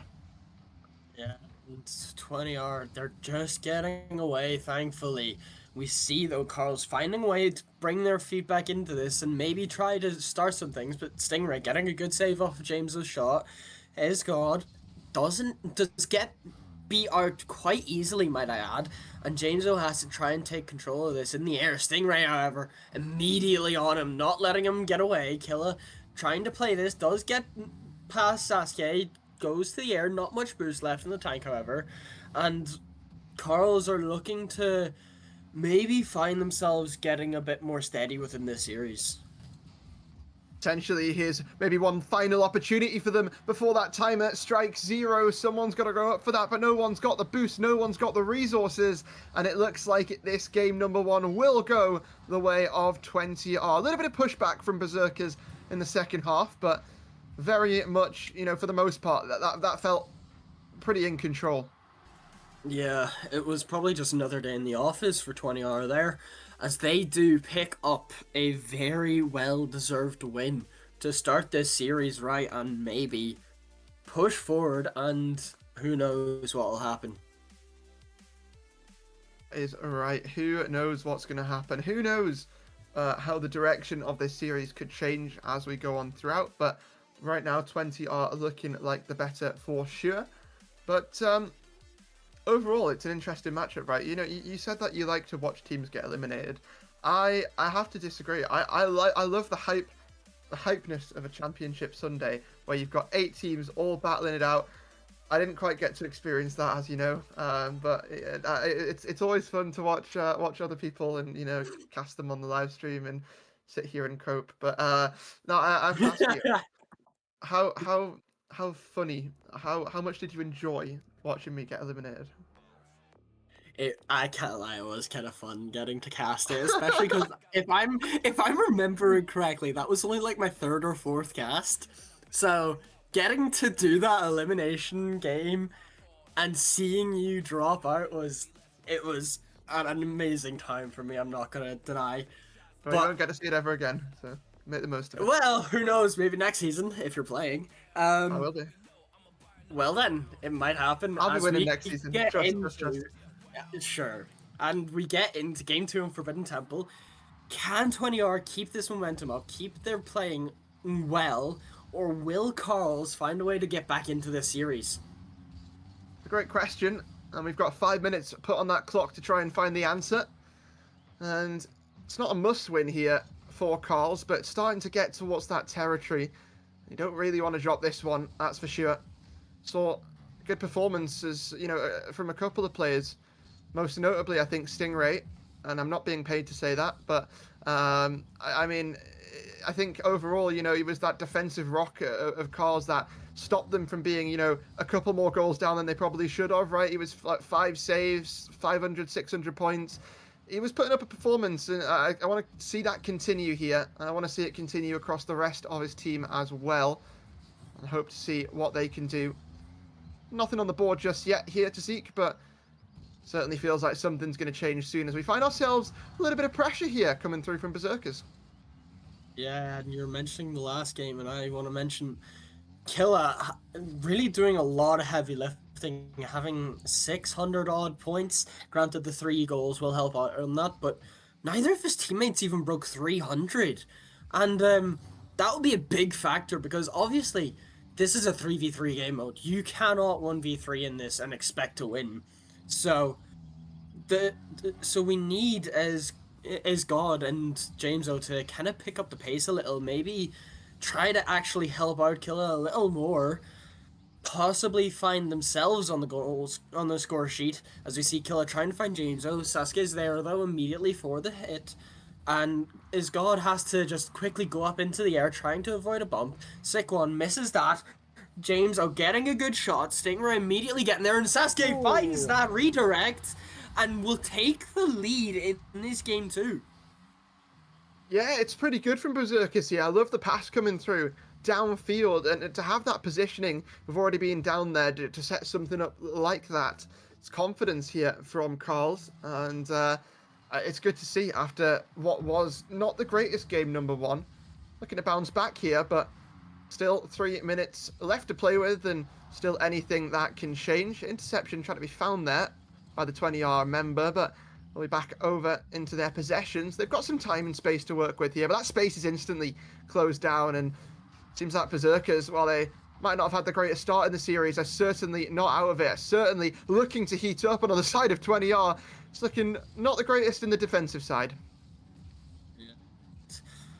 It's looking a bit of a different game compared to the first game. Obviously, we had Killa getting those first 3 goals very early on, but since then, it's looked like 20 Rocketeers have slowed down a lot, especially since Carls have just tried to pick up the pace a little more, maybe try to get a bit more pressure on. That is a beautiful launch, though, from Killa, maybe trying to find James out. He was a little awkward. There's a pinch coming out from his God. Killa's up quickly, having to meet Stingray there. Jameso can take control, does get demoed for his troubles, however, and God just gets a decent 50 out to the side. But Jameso, you need to be doing a little better there. You cannot just be going up with such little boost, not even being close to getting onto the ball. He does have to go here again. Very little boost with only about 2 pads worth. Killa having to take control. Quickly up into the sky. Can he do something with it? Tries to find a bump. Doesn't get it, however. And Jameso gets beat out by Sick One. And again, this just looks to be all Carls for this game. Does seem to be that way. See if 20 Rocketeers can turn this one around. Very much still chances to be had, but got to start putting them together. Killick's down to try and find his teammate, but we'll end up on that side wall. Contested in the midfield. And just fighting to see who can hold on to that possession. That's a little bit of a mistouch by a couple of players popped up for Killix. Can he find this double down to his teammate? Not quite. No one's waiting there. Into the final minute we go, and it feels like this 20R team need to start creating some more chances, because it's honestly the complete opposite of what we saw in the last game. Last game, they sort of controlled the pace. This time, it's been Berserkers who've really felt like they've held on to the majority of possession, and now that might be starting to change here in the final minute, but if they can't put any shots together and the counter-attacks are still coming through, it doesn't really mean anything. Yeah, and Killa trying to play the fake does well, but there's a double commit coming out there, and you can't do that even on the offense, because if you don't have enough players back and to even be in rotation for the shot, nothing's going to come of it. But we see James, good touch coming out, but gets intercepted immediately, and Killa has to rush back to make that save. Can they find something within these last few seconds? Maybe just try to tie the game up. Maybe try find overtime. There's a good pass coming out from Killa. James can't do much. That ball is going to touch the ground, however, and Carls will tie up the series. Yeah, they do just that, and looked a lot better in that game. I have to say, it looked like a lot better of a performance from Carls. They looked a lot stronger as just a team across the board there. And yeah, it's great to see. It's great to see. I think, 20R, they showed signs, but 2 shots across the whole game, not really what you want to be having. And while the defense sort of allowed them to break free from that towards the second half and have a couple of chances, have a couple of possession, they weren't really able to turn it into anything. And I want to ask you now, Tasik, are we still feeling the 4-0, or are we wanting to maybe change that one back? See, I didn't even say 4-1 at any point, so I'm not sure where you heard that. But You did. No, you definitely did. And you definitely did because I've got Shatter to back me up on this. I've got a witness. And I said 4-0. I said 4-0, but you know, maybe you just misheard me. Well, And maybe I should 4-0. have stuck with 4-1. it, even though I hadn't said it. Maybe I should have stuck with the 4-1 because. And we look to have a bit of technical Love the difficulties reset. here. Yippee! We gotta love it. Already being very overtime with 2 game 7s happening, and now our producer is slightly losing his mind, but he'll be okay. He'll be fine. This is what he has to do. The phrase that instantly comes to mind is "Holy crash out." Yeah. Yeah, definitely yeah. so, because this is just... Oh, you have We'll get to it back. feel We'll get for it going him as again. well.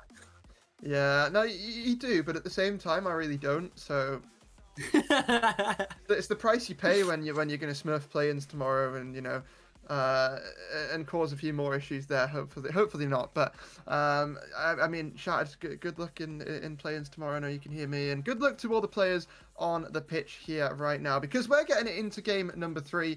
We've got this one pretty much ready to go. Players joining themselves onto the pitch, and we've got a question to answer. That is, who's going to be taking the lead in the series here to Seek?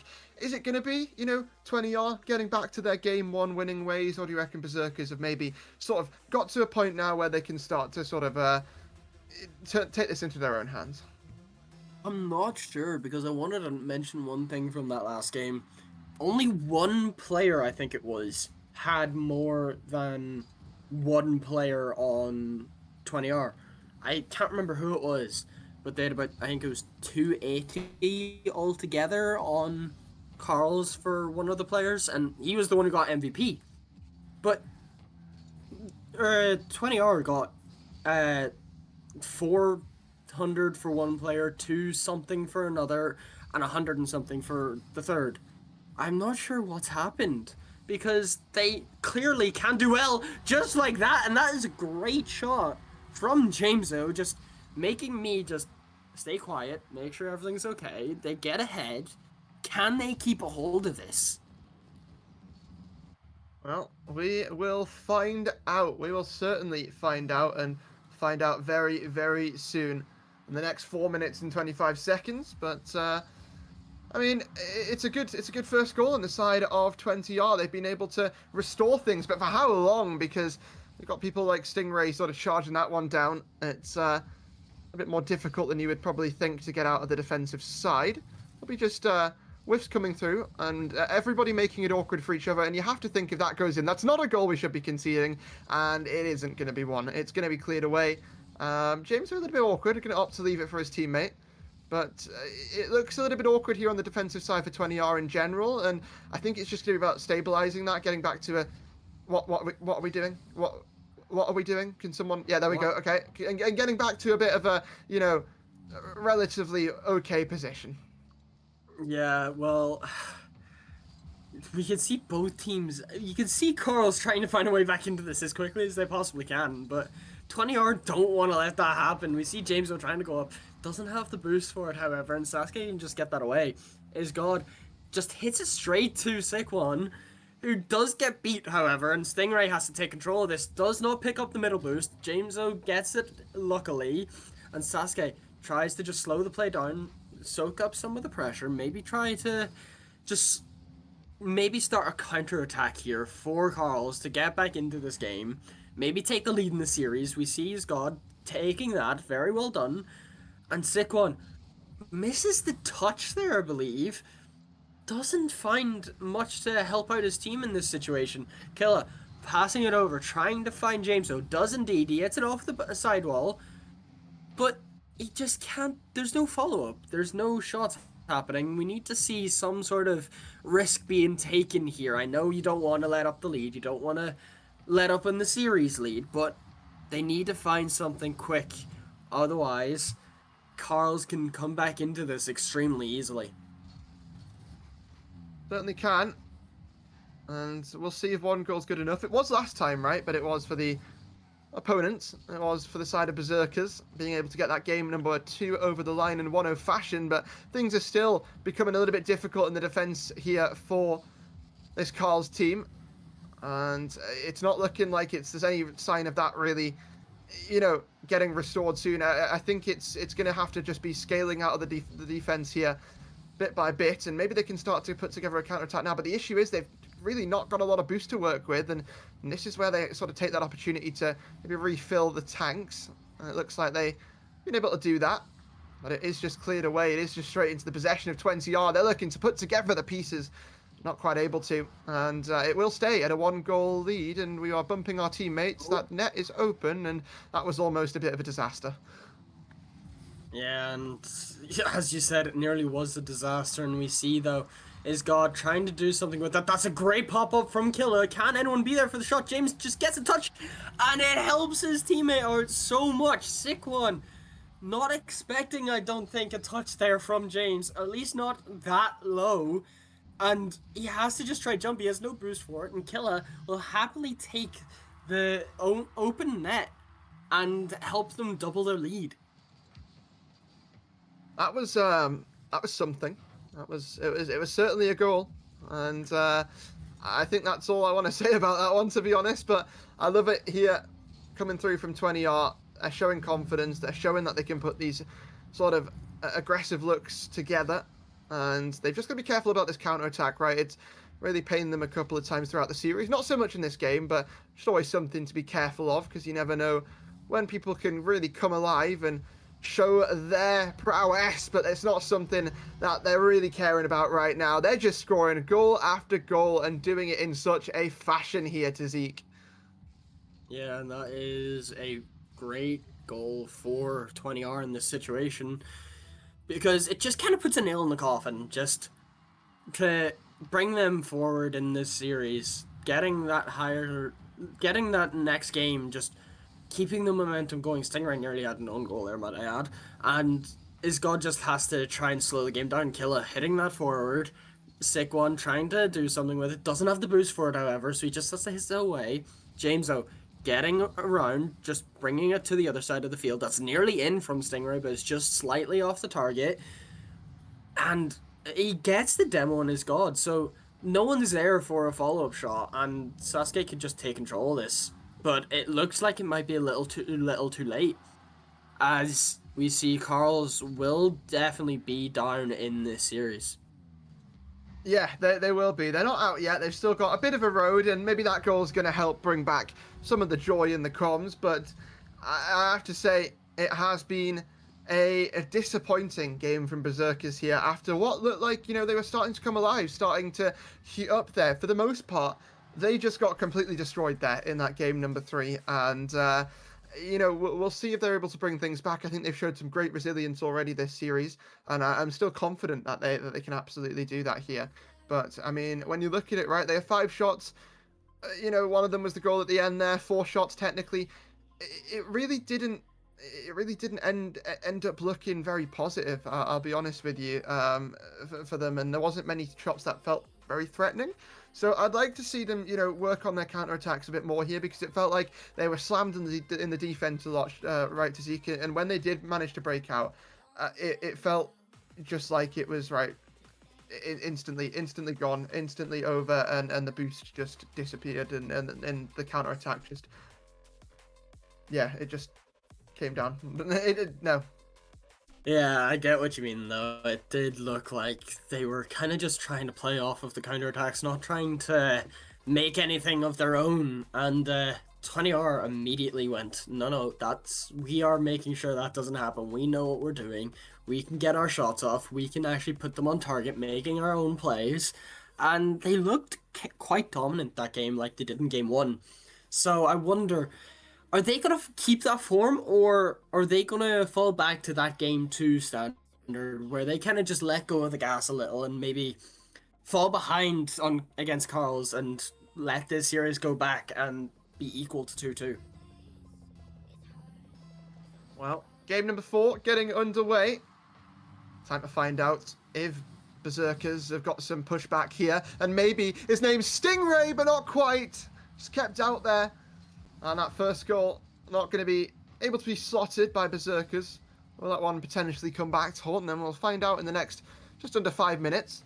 We'll be over into the hands here of 20R, though, as they look to play on this attack, and that's a big miss. Is it a big punish? Yes, it is.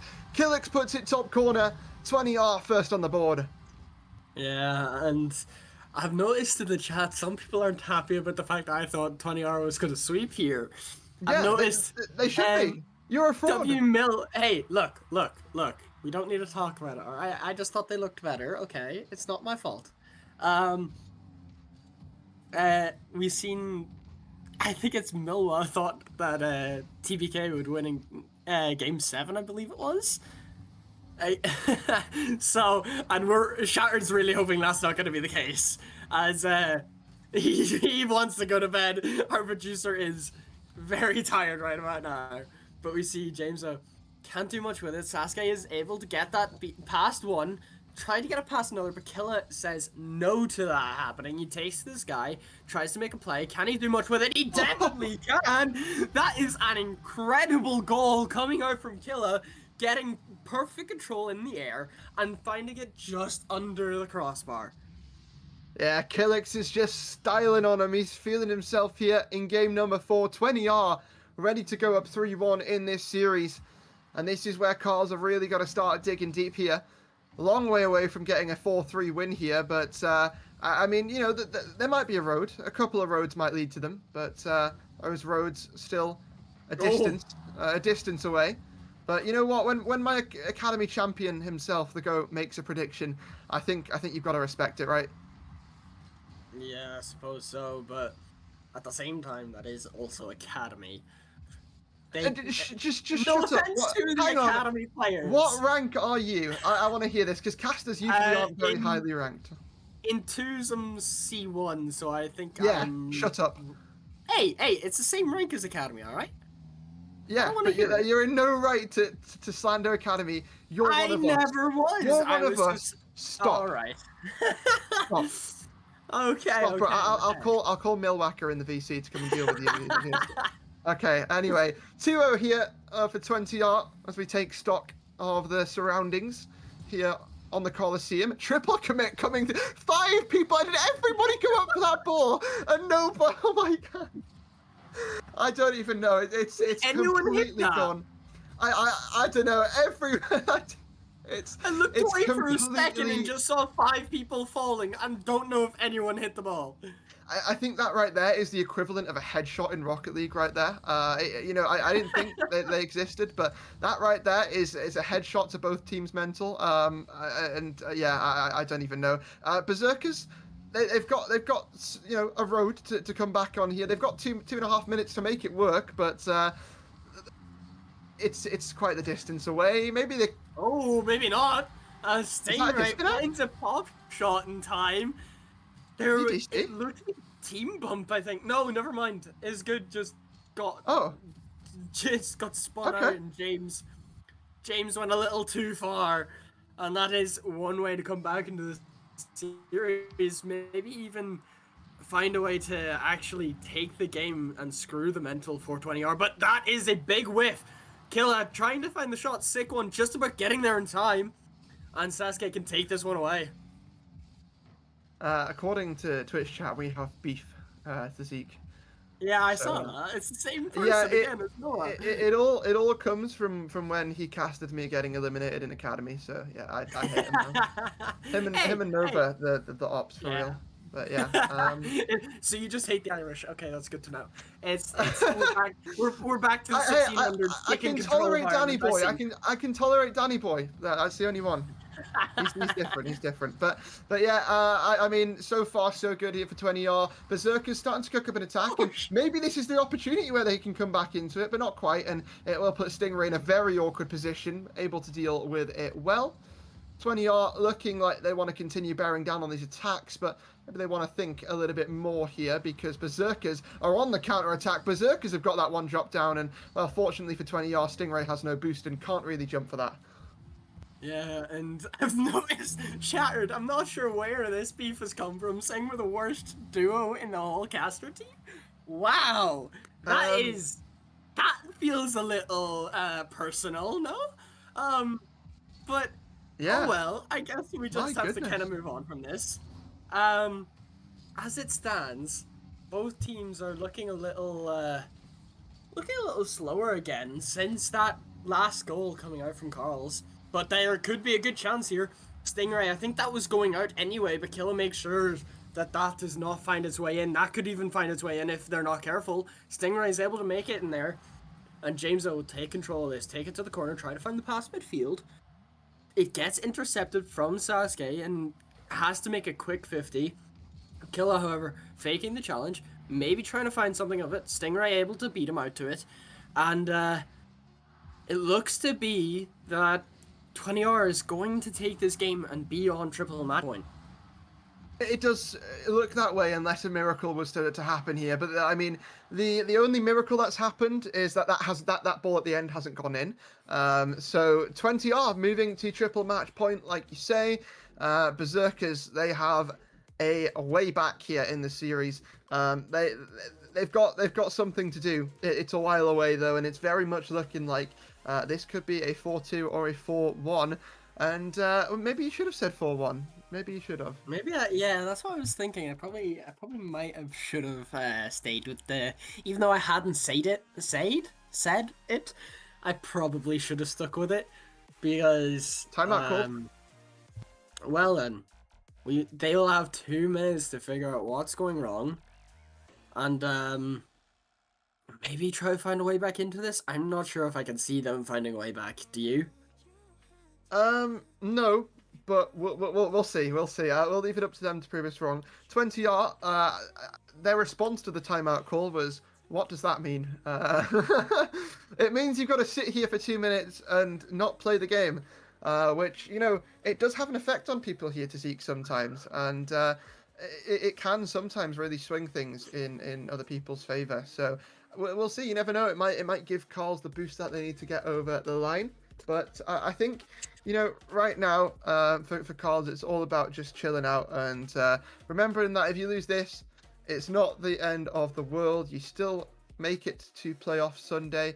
You've just got a little bit. A little bit. It's a bit of an You've got a lot of a longer road on Sunday. You've got to go through the 8-hour gauntlet. But yeah. It's not a gauntlet that a lot of people like to participate in. So I've heard. Wouldn't know, but you know, but yeah, it's not a position you want to be in, and for Carls now, they've really got to dig deep to try and bring it back here. I'd be interested to see, you know, from your Champ 1 mindset of watching them on the field right there, was there anything that you picked up and thought, I don't like what I'm seeing here. What are they doing? Other than the 6 people going for the ball at once, that's in no man's land. That is in middle territory. We can get rid of that. Anything else? Well, obviously there was a lot of double commits, though. I will say, obviously we were talking about the whole 6 men going up, and I don't know if any of them hit it, but there looked to be a lot of double commits and no risk being taken. Everyone's playing a little cautious. Obviously, the 20R are playing better, but they still need to take a little bit of risk. Maybe even start trying to bring out some demo plays. There haven't been too many. It's been a little quiet, I think, so far this series. And they just need to maybe quicken up the pace a little, because otherwise, one of the team will get overrun. Yeah, well, we will be getting started with game number 5 here very, very shortly. In fact, shortly is now, and the players we will be joining the field here. Could it be the last stand here on Beckwith Park for the Berserkers, or will they battle through this game and continue on through our series? There's still a way back. It's just a very long road. And I mean, Tazik, I can see from Twitch chat that you have absolutely zero belief whatsoever. But I mean, okay. This is why we're champ and they're not. But almost Berserkers securing the early goal here. It's looking to put the pressure on early. Yeah, and the call out in chat was a little unnecessary, but you know, we moved. Necessary. It was necessary. Okay, sure, buddy. Anyway, we see the pressure is very well done so far from Carlos, and that has made the mistake I think the demo might have actually helped because it left just as God and James, though he went a little bit awkward off of the wall, and he's just put it into his own net. So it's a majestic own goal. It is. You've got to. Yeah, that is definitely some way to come back into the series anyway. Yeah, I mean, it doesn't matter if James O's being a spy or if Berserkers are scoring the goals themselves. It's a goal nonetheless, and they'll take it. But you know what? I will call you out on every opportunity that I can that you have no belief in this Berserkers team. And to be honest, neither am I. But I'm also not typing it in Twitch chat in between the series. Hang on a second though. Let's hold the phone because 20R. They look like they could be maybe back in a little bit of a driving seat here as they look to rekindle their attacks that they have been so good at throughout this series so far. And well, you know what? If you can't win the 50, just delete the player and just slam it in the back of the net. Maybe they were listening to me during that time or mentioning the demos because that's a very good one from his god. And Jameso happily will take that goal. Certainly.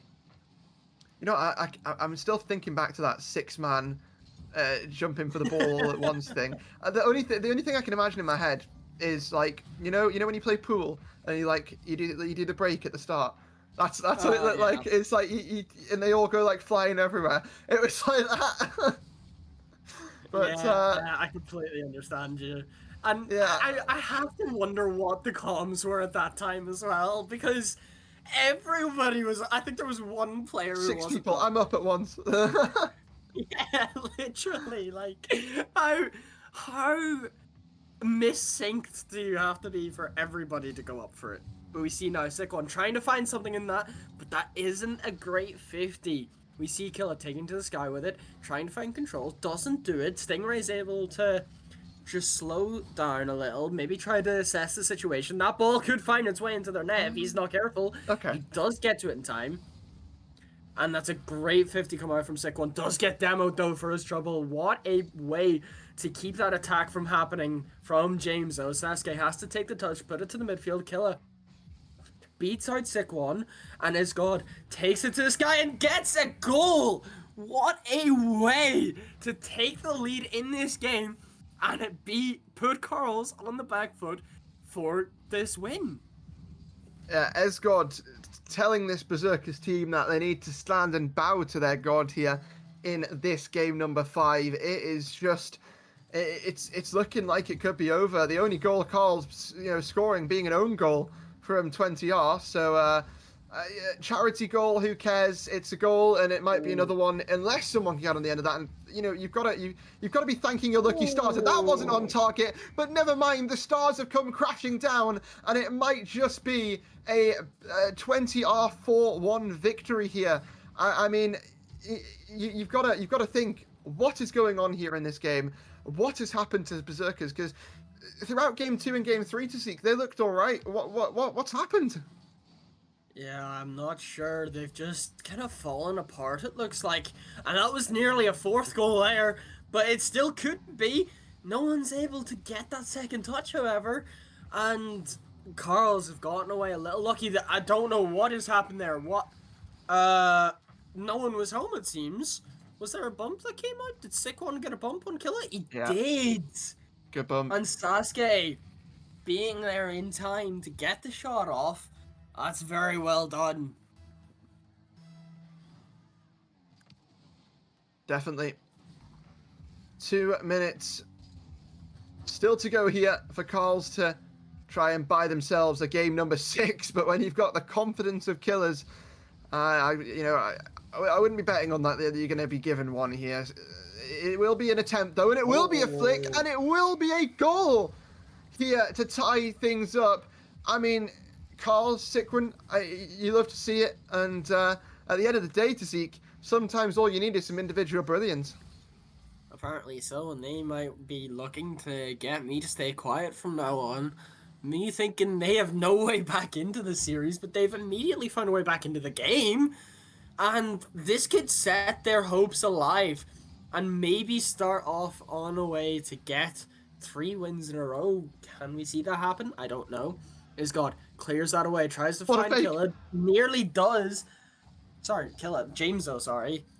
That was a great fake coming out, and Sasuke has to just take this away to the other side, gets a second touch, beats out Jameso, does go to the sky, tries to find something with it, and gets a goal. How has that found its way to slither into the net? Did he just dunk Killer? Is that what happened?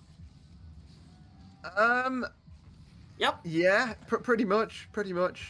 Positioning could have been better there, I think, from 20R on that back wall. It was a sort of front post hesitation, turned into a bit of a panic, turned into, oh, I've missed the ball. Have you got it? No. It's in the back of our net, and now we're losing 4-3. So we'll see if they're going to be able to make this back into a tied situation. But a minute left to play with, and if we've seen anything this series from 20R, we know that a minute is still very much a winnable situation for them left on that timer.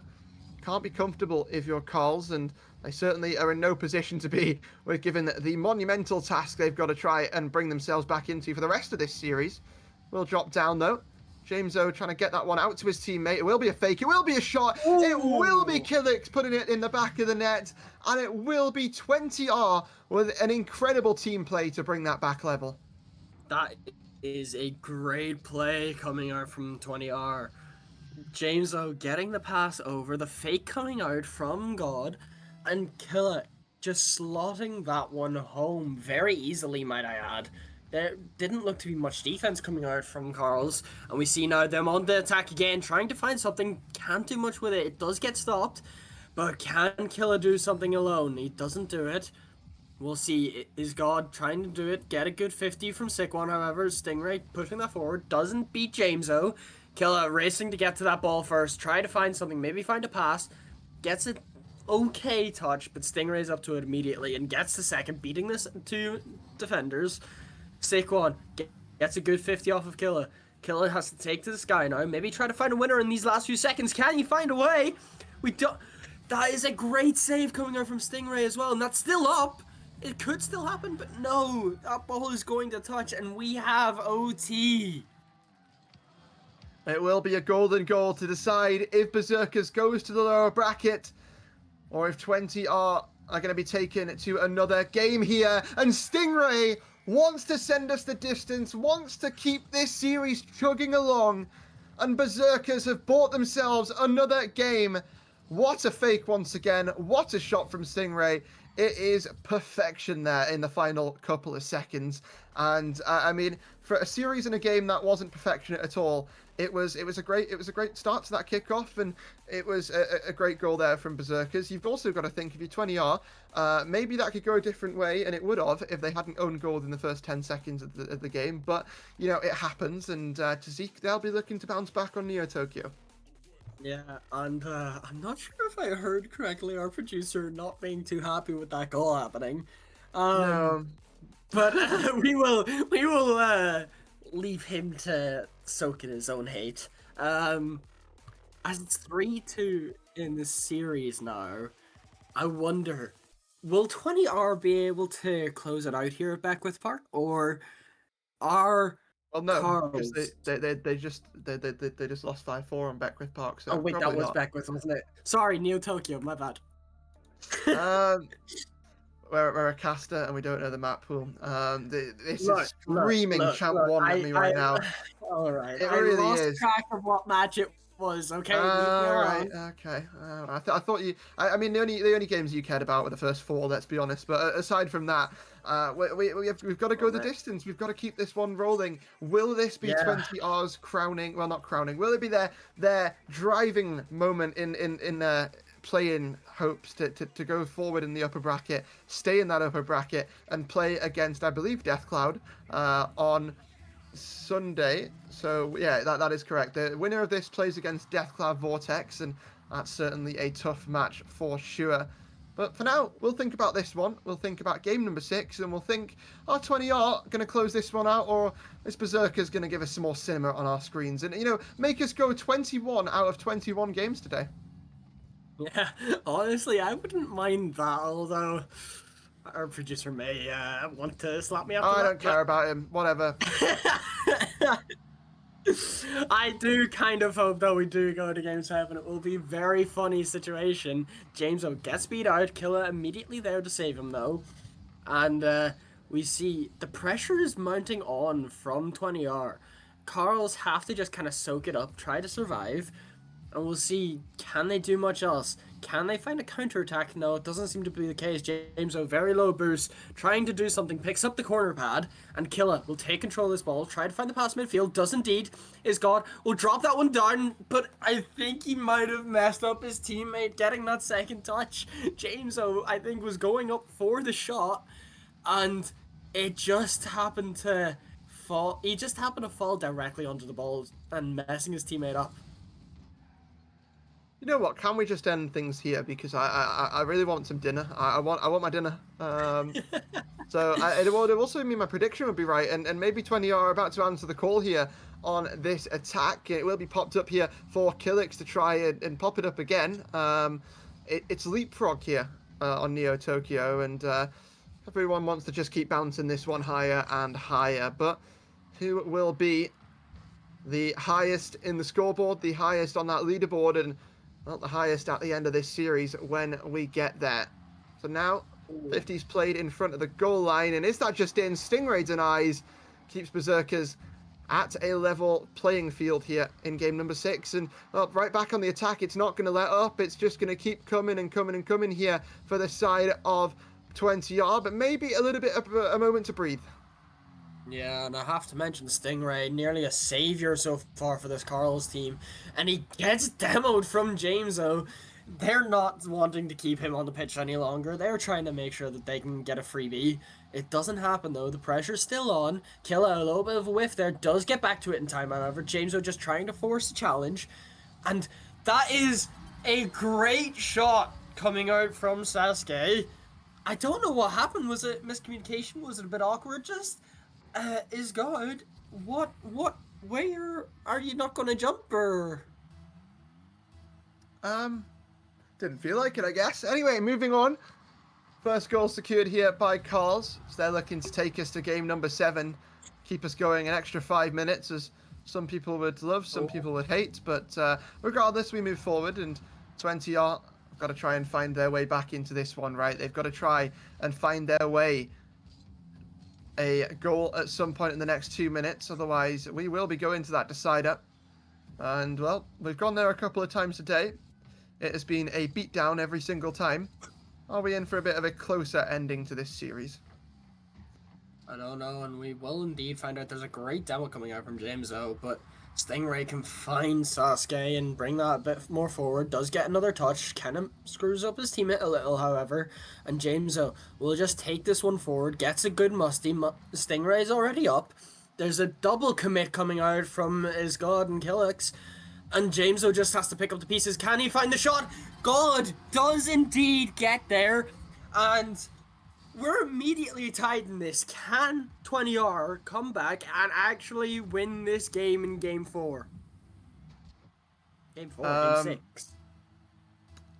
Now, yeah, we don't. Part of me wants to say yes, part of me wants to say no. And that's purely based on I want to eat. But Stingray, he's going to try and starve me with that shot, but it won't go in. And we might have... hang on, that's the complete opposite way around. No, it's 20R here. Wait, hang on. No, wait, no, I am right. Yeah, Stingray can keep this going another game. Okay, this is what happens when you don't eat. Okay, this is what happens when I'm being pinged in chat and getting baited every single second. But who cares? We go back on the attack. 20R look to try and put the shots together, look to try and force it past, but they're not quite able to. And it will be back to try and see what else they have cooking here, because we've got a little bit more to play with, and we've got a little bit more saves coming through as well here. Berserkers hanging on by a thread on that defensive side, and now they might get the chance to start putting together an attack. Never mind. We're just back in the skies. We're back in 20R airspace, and we're back to see if they can maybe get some... never mind. We're back down... never mind. Never mind. I think you just need to keep saying never mind at this point. I don't think anything's going to happen your way, because... you're mentioning about the cooking, and Jameso is cooking indeed, and that is a great way. With only 24 seconds left, can Carls find a way back, or will this be game in Neo Tokyo?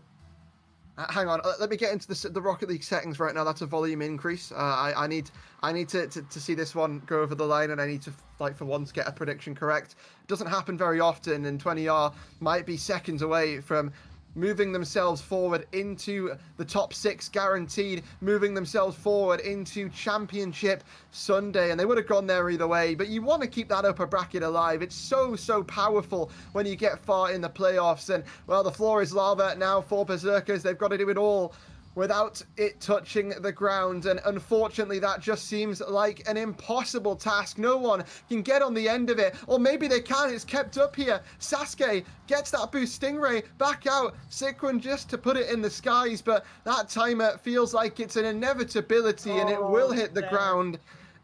You know, they made us believe, but at the end of the day here, to seek, it will be 20R moving forward in the upper bracket, and Shattered finally getting his rest.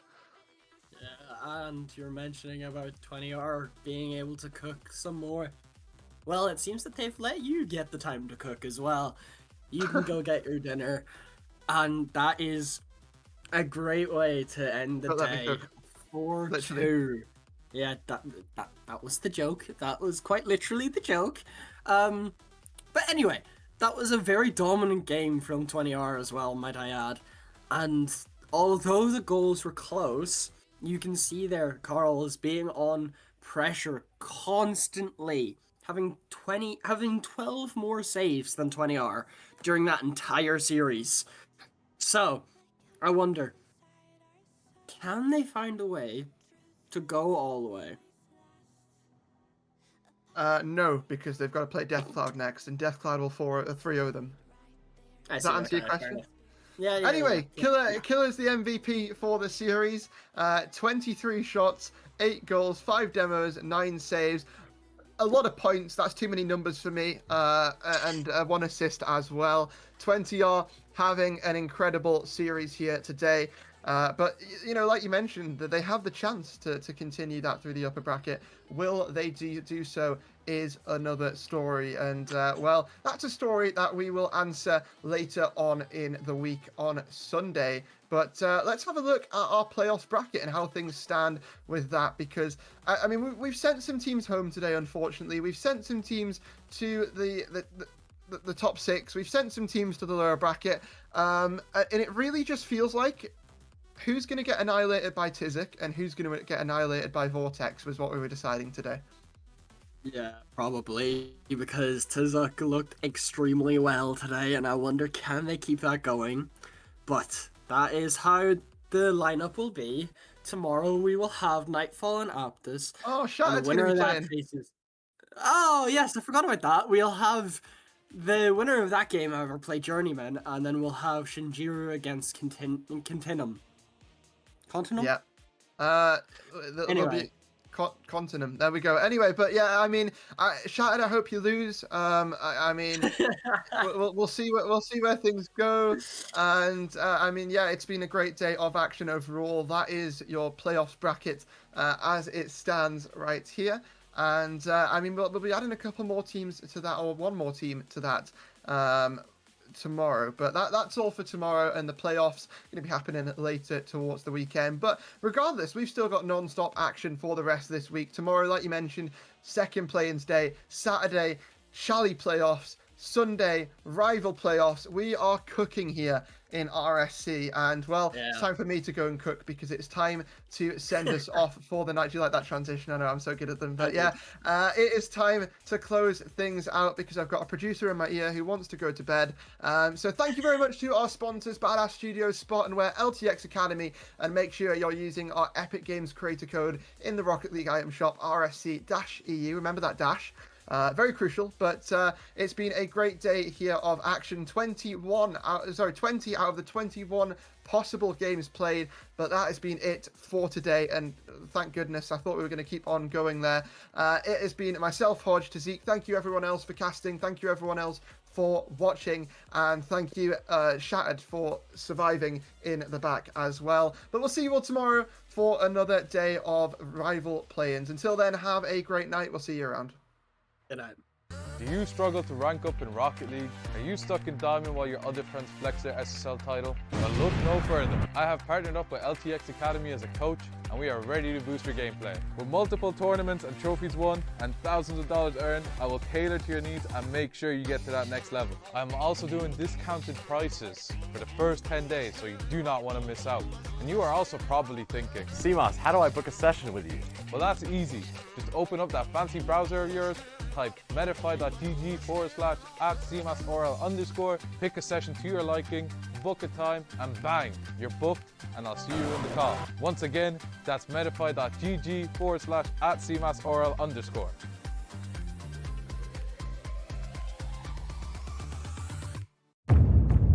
This isn't just merch, it's what teams wear when they mean business.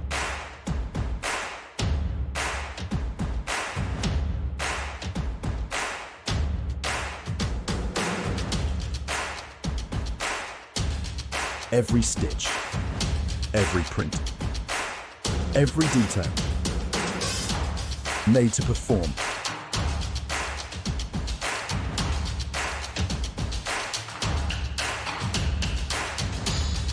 Trusted by the grind, from grassroots to championship halls.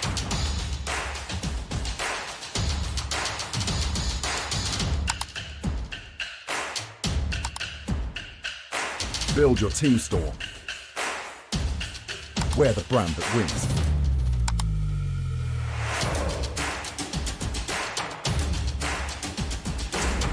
SpartanWare, trusted by the grind. As I look toward the sea, lost in your eyes like the water. As the tide it consumes me.